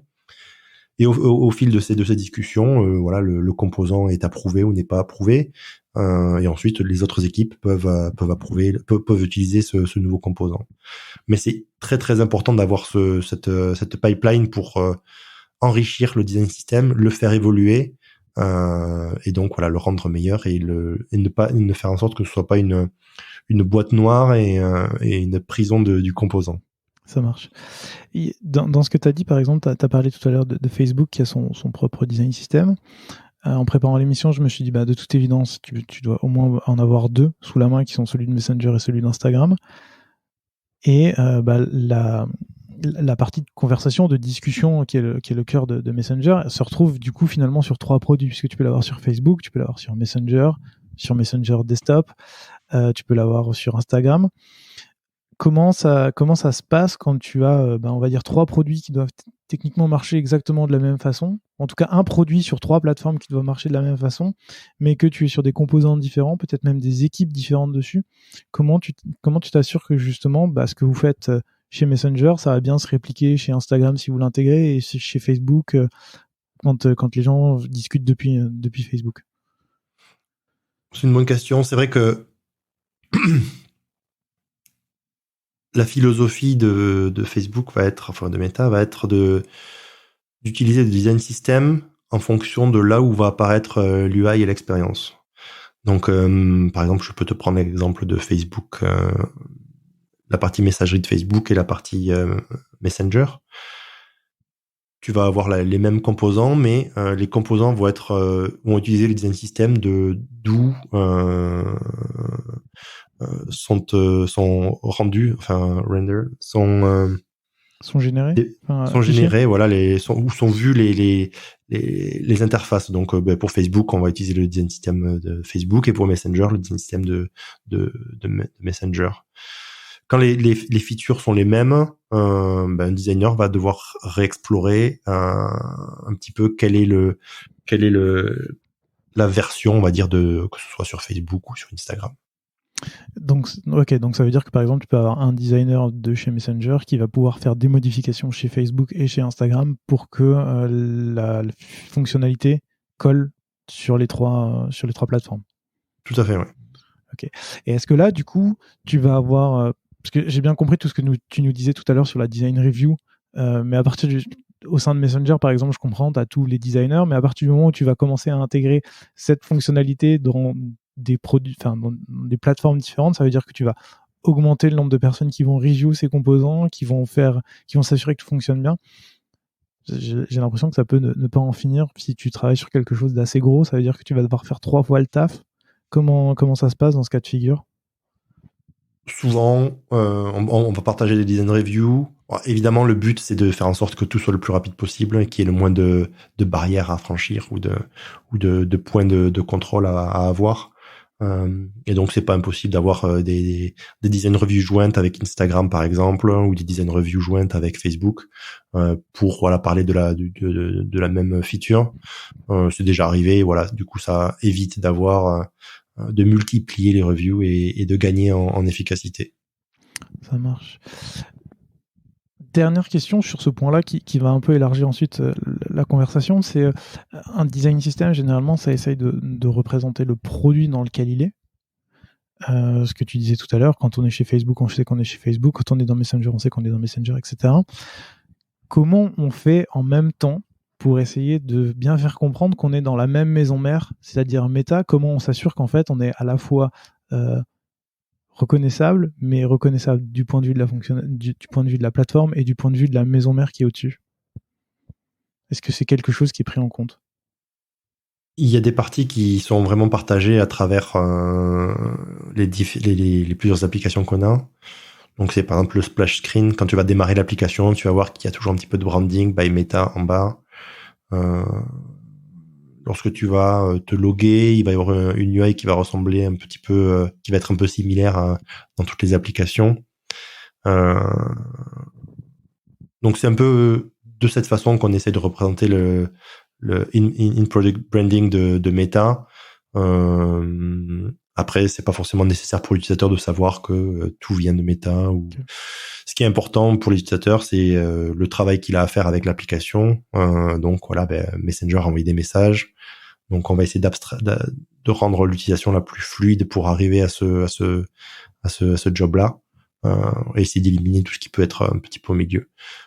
En ce qui concerne le in-product branding, on peut peut-être y venir rapidement, mais c'est là où c'est qu'on va un petit peu injecter le côté du marketing dans l'application. Donc par exemple, pour Messenger, ça va être tout ce qui va être les new user experience. Donc la première fois que tu découvres une feature, il va y avoir une petite illustration avec des couleurs particulières, une exécution particulière qui va être propre à Messenger. Et pareil pour les autres plateformes et les autres applications. Il y a aussi ce côté in-product branding qui va se retrouver avec la voix de Messenger, comment Messenger parle à ses utilisateurs, comment Messenger explique les features à son audience. Et donc ça va vraiment être ce que le content design va pouvoir faire. Et donc c'est vrai qu'on arrive à toucher le marketing sous plusieurs aspects différents. Est-ce que c'est de même pour le sound design? Je sais que c'est quelque chose dont on parle très peu dans ce podcast, et je crois que la première fois que j'en ai entendu parler, en fait, c'est vraiment, je crois que c'était une conférence de Jérémy d'ailleurs, sur Messenger, où je me suis vraiment rendu compte que si tu n'es pas comme moi à couper le son sur ton téléphone de base, tu as toujours un petit son sur Messenger, et qui est quelque chose sur lequel personne n'investit puisque tout le monde s'en fout. Mais Messenger l'a fait. Est-ce que c'est quelque chose aussi sur lequel vous réfléchissez? Enfin, j'imagine qu'il y a des sound designers, mais qui viennent vous aider. Est-ce que ça aussi, ça aide à apporter, je sais pas, de la compréhension pour le produit, à améliorer un petit peu l'image de marque dans le produit, etc.? Honnêtement, c'est une super question parce que sound design, c'est quelque chose qui n'est même pas approché la plupart du temps, et en fait est une pièce essentielle de l'identité de l'application.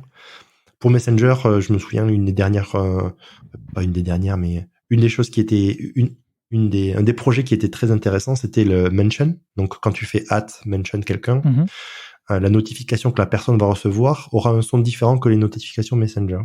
Et c'est vraiment comment on peut dire, le processus de conception. Alors on travaille évidemment avec des sound designers super talentueux qui aident un petit peu toutes les équipes à travers Meta. Et je pense qu'il y a peut-être même un article sur le ping de Messenger. Enfin bon, bref. Mais il y a une science incroyable derrière et un craft absolu de savoir comment les gens vont pouvoir identifier, à force de les entendre, que c'est cette application-là, comment les gens vont pouvoir associer. Et donc pour Mention, ce qui était hyper intéressant, c'était de comment peut-on utiliser cette baseline de son qu'on a en notification Messenger, mais avoir un son nouveau pour que la personne comprenne que c'est une notification de Messenger, donc un mention de Messenger. Et techniquement, donc un message un petit peu plus prioritaire parce qu'une personne s'adresse à vous directement. Et tout le processus était vraiment intéressant de comment ils ont approché le problème, de quelles étaient les différentes versions avec lesquelles ils sont arrivés. Et ils expliquaient vraiment, ils déconstruisaient vraiment le son et expliquaient pourquoi ils avaient fait ces éditions-là, ces décisions-là, pardon, et avaient fait cette version-là. Et c'était vraiment passionnant. Donc voilà, enfin, vous le savez maintenant, si vous vous envoyez une mention sur Messenger, il y aura un son différent pour les personnes qui reçoivent cette mention. Super intéressant. Et ça me fait penser un peu dans un autre sujet dont on avait déjà parlé, toi et moi, une fois d'avance, c'est tout ce qui est accessibilité.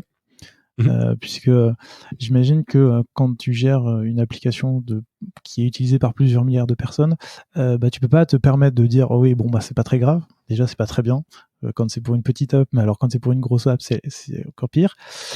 Comment vous prenez en compte cet aspect du design qui est bien souvent oublié? L'accessibilité, on ne s'en rend pas compte tant qu'on n'a pas les problèmes.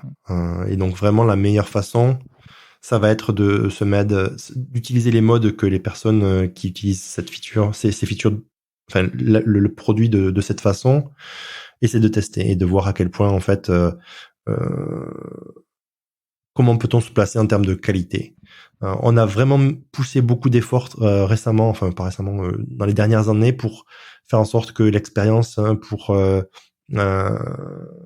les gens qui ont besoin et qui vivent avec Messenger comme nous au jour le jour, qui ont besoin de recevoir les messages de leurs proches, de leur famille, ont besoin d'utiliser Messenger. Et donc on a vraiment investi pas mal pour rendre l'expérience plus agréable. Et c'est un vrai travail de tous les jours. Donc quand les designers réfléchissent aux features, et une fois qu'on arrive au spec, donc aux spécifications de la feature, c'est quelque chose qui est pris en compte et qui est obligatoire avant de pouvoir créer et coder cette feature-là. Mais ça veut dire quoi concrètement? Est-ce que ça veut dire que tu vas avoir des designers qui vont essayer de faire des maquettes en poussant la taille des caractères au maximum pour te rendre compte que en fait, si tu pousses tout à fond, tu peux plus lire les boutons et tout est poussé? Est-ce que c'est utiliser la navigation à l'audio? Parce qu'on a ça sur les téléphones aussi pour savoir sur quoi tu passes, etc. Est-ce que ça va à ce niveau-là où les designers utilisent l'application comme quelqu'un devrait l'utiliser si elle avait un handicap?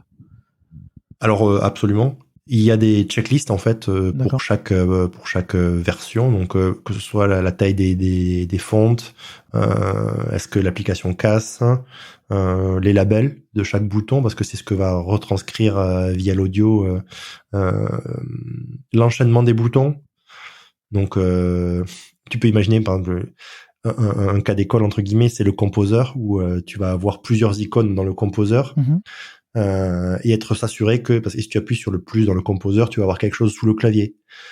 Donc, il y avait des challenges ici pour faire en sorte que la dictation n'aille pas sur toutes les features et toutes les sous-features de ce composeur-là, et que la personne puisse accéder à ce qu'elle veut faire le plus rapidement possible, qui est envoyer un message. Donc oui, les designers sont aidés avec des plugins Figma ou alors des templates pour vraiment avoir ces spécifications de la plus haute qualité possible.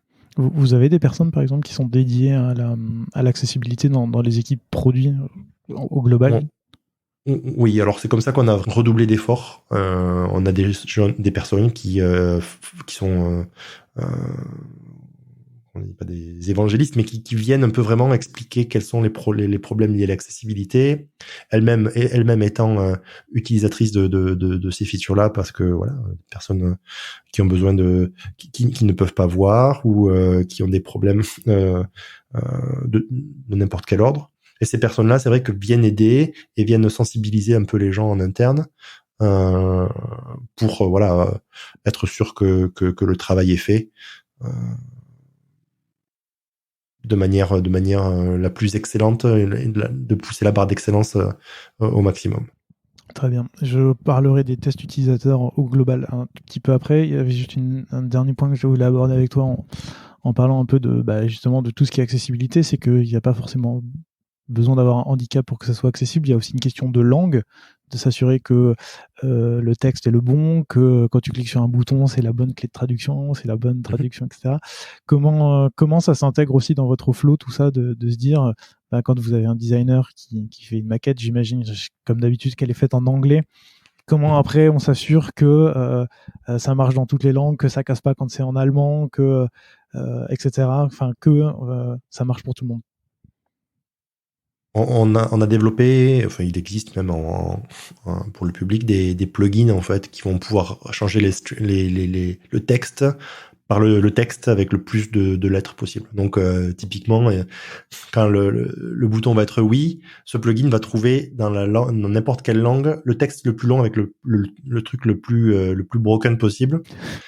Pour tester justement ces designs-là. Ensuite, il y a vraiment des cas d'école sur combien de boutons par ligne, la taille des boîtes, à quel moment tu commences la truncation, etc., etc. De mémoire, ça n'a jamais vraiment été un challenge pour nous parce qu'on a été aidé via ces plugins et sensibilisé aussi depuis un bon moment. Le fait que l'équipe soit hyper diverse et les gens vont venir un petit peu de tous les endroits du monde. Ça aide aussi à tester ce genre de choses-là. Et les gens pensent à ça aussi. C'est quelque chose qui est top of mind pour les designers et tous les gens dans les équipes d'ailleurs. Ça marche. Tout à l'heure, je le disais, Instagram et Messenger, c'est des applications qui sont utilisées par des milliards de personnes. Dans les chiffres que j'ai trouvé environ 1 milliard d'utilisateurs actifs par mois, ce qui est beaucoup. On en a parlé, tu as tout type de personnes qui utilisent l'application, donc quelle que soit la langue, quel que soit le handicap, etc. Comment ça se passe, tout ce qui est partie, on va dire, user research, récupération du feedback, récupération de la data. Tu m'as bien expliqué tout à l'heure que c'était pas les product designers qui le faisaient. Du coup, la question, c'est plus comment ces informations viennent aux product designers et comment ils s'en servent pour créer leur fonctionnalité.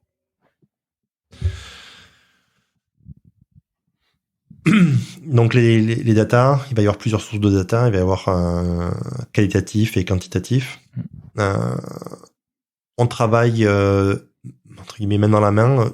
Les UX researchers et les data scientists travaillent dans la même équipe que le product designer et donc les recherches vont se faire en amont pour certaines données qui existent déjà. Je te prends un exemple, mais par exemple, combien de fois les personnes cliquent sur ce bouton? Ça, c'est des données qui existent et dont on connaît. Et les données sur lesquelles on aimerait extrapoler. Donc, ça va être, est-ce que si on rajoute ce bouton, combien de personnes cliqueraient sur ce bouton? Je prends des cas hyper simples, évidemment, pour qu'on comprenne un peu mieux comment les métiers sont imbriqués. Mais tu peux imaginer que les problèmes sont bien plus complexes quand il s'agit d'autres features.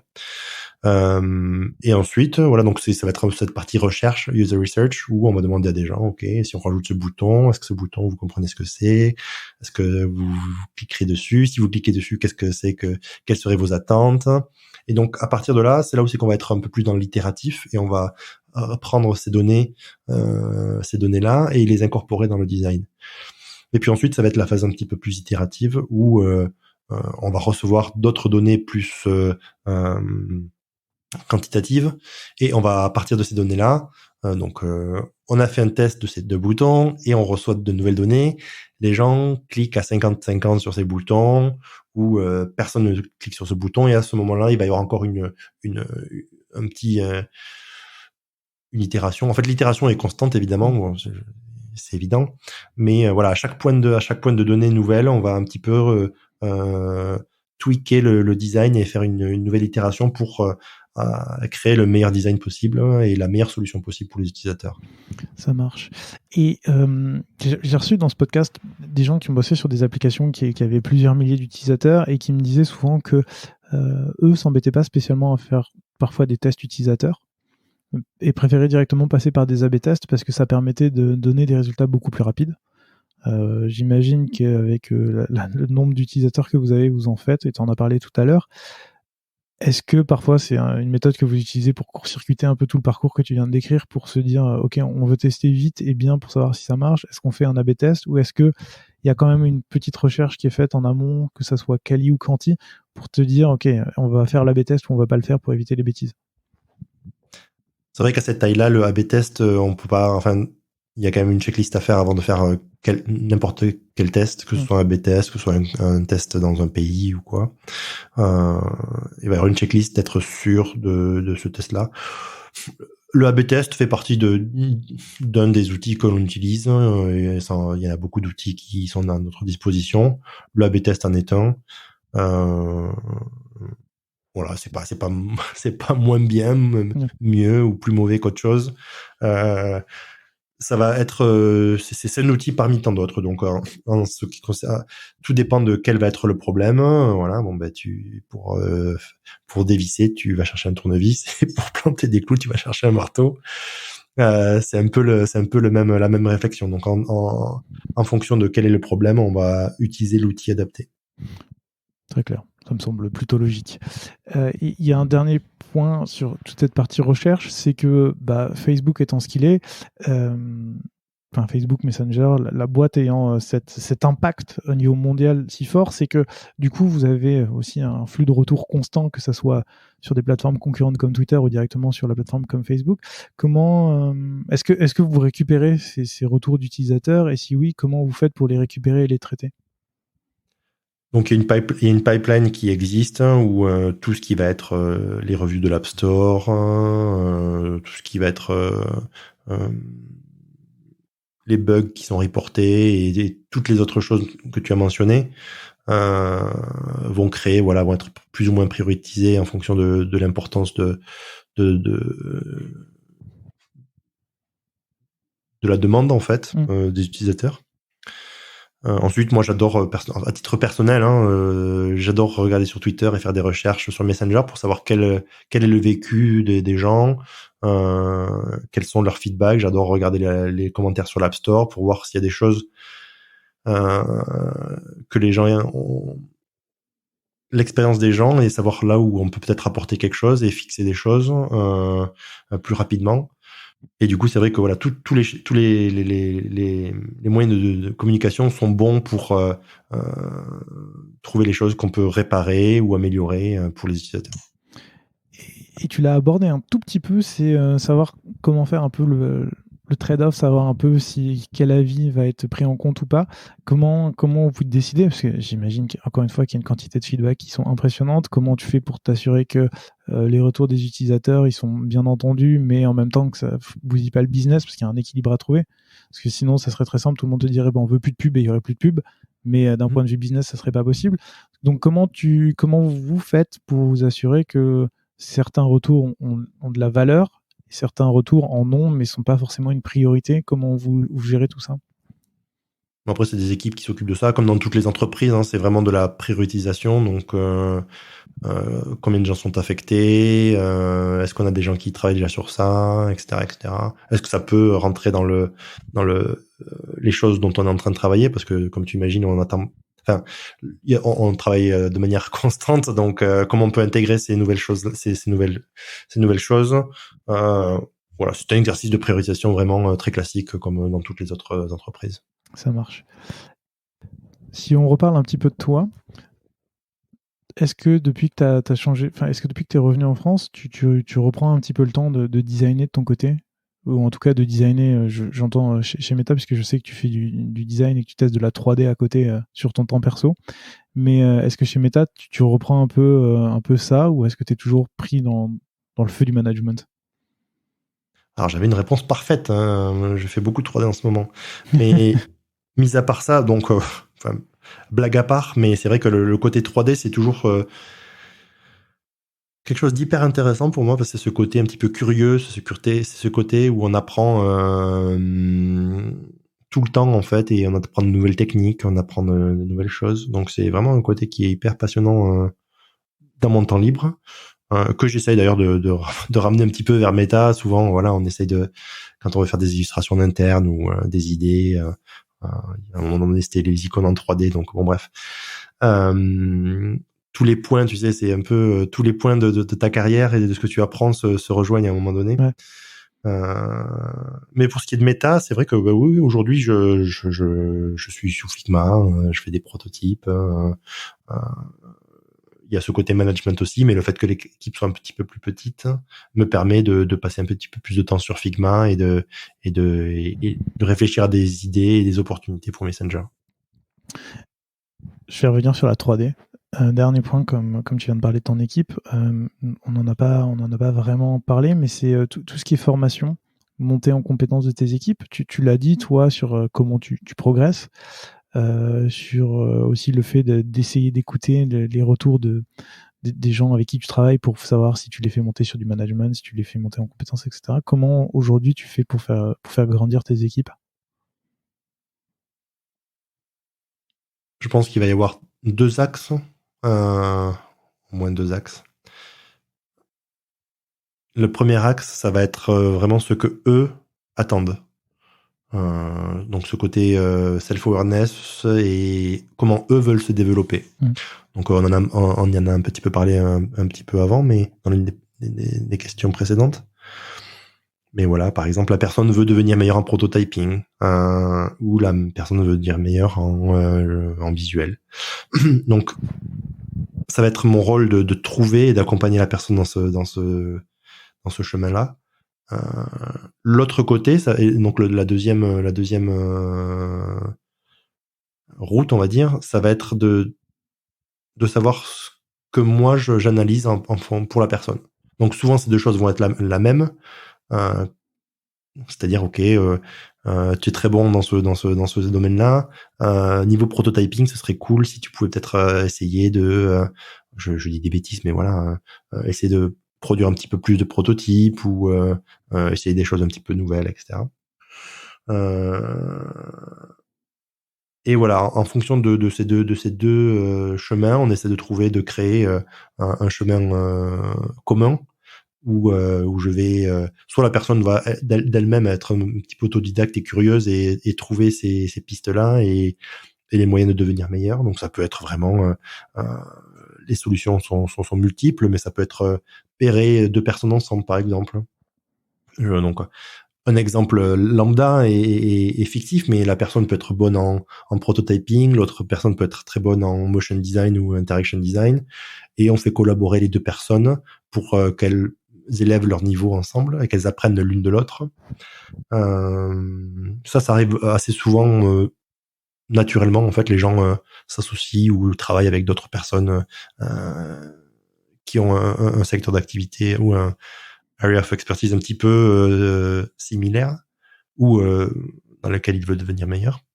Ensuite, il va y avoir tout ce qui est le côté formation, donc des formations online, des formations de la compagnie, des personnes qui veulent devenir meilleures en management ou comprendre un petit peu mieux en communication, se présenter, les présentations, des fois même des langues vivantes, des Français qui arrivent dans Meta et qui aimeraient devenir meilleurs en anglais. Donc voilà, c'est aussi une des voies d'apprentissage.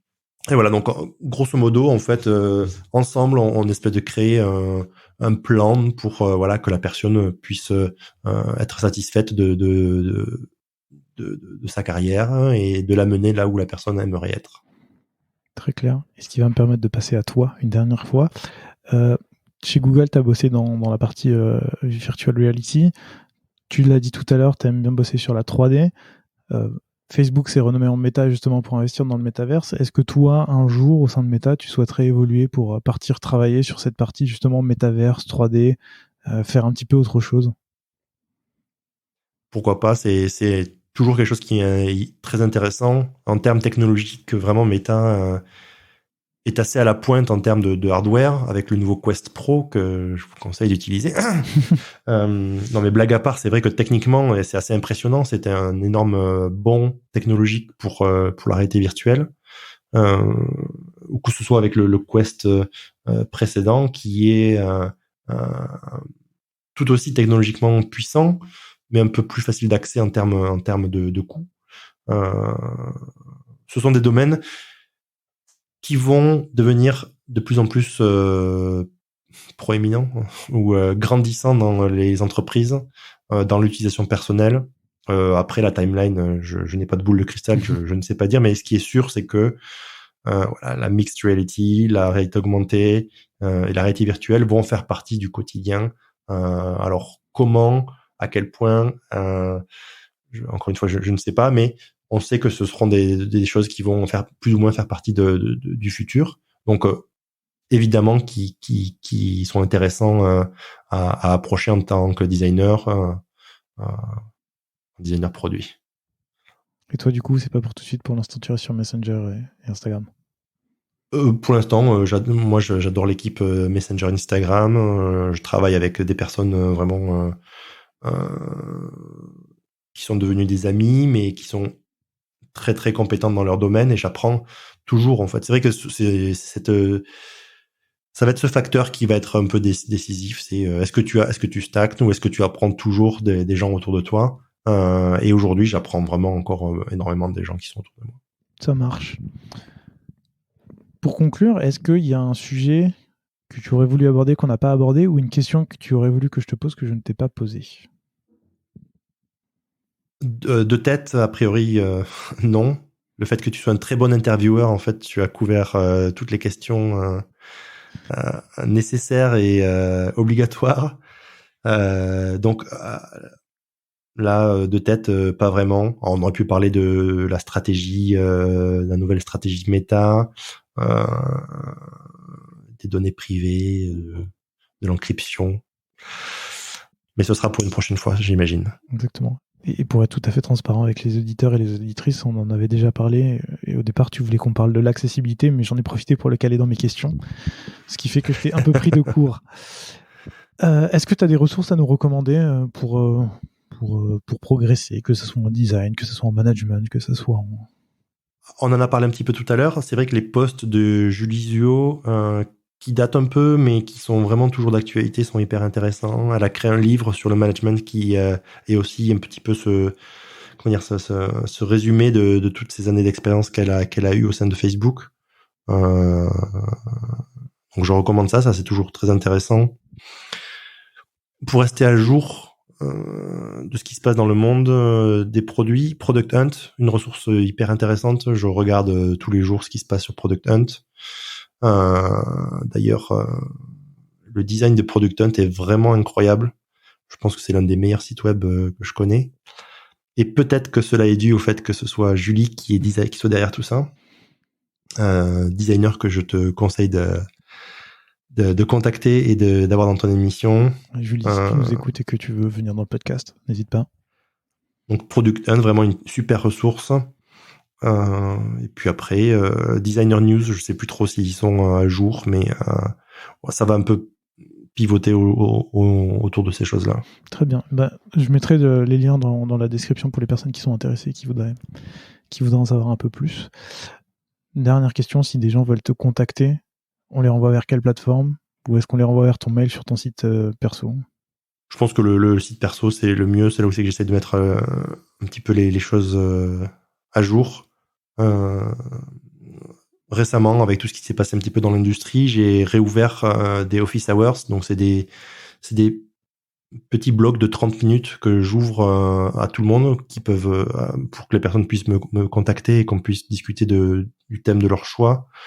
Donc, les dernières semaines, on a pas mal discuté de portfolio. Donc, les gens venaient avec leur portfolio et on discutait des stratégies de portfolio, faire des portfolio reviews. J'ai eu des gens qui voulaient parler de leur carrière, de là où ils en étaient dans leur entreprise et comment passer au stade supérieur. Donc tous les sujets sont abordables et c'est voilà. Alors j'ai fermé pour le moment parce que j'étais un petit peu entre guillemets débordé. Donc jusqu'à mi-février, fin février, j'ai des gens. Okay. Donc à partir, je réouvrirai une fois que tout ça c'est bon. Mais voilà, donc le site web, je pense que c'est la meilleure façon de me contacter, ou sur Instagram et Twitter. Très bien. Et encore une fois, je mettrai tous les liens dans la description. Et écoute, Jean-Marc, merci beaucoup pour ton temps et puis d'avoir discuté de comment ça fonctionnait chez Google, comment ça fonctionne chez Meta et de tout en évolution chez Meta. Et puis à très bientôt. Merci Gauthier de m'avoir reçu, c'était hyper intéressant. Et puis à très bientôt. Salut. Bye.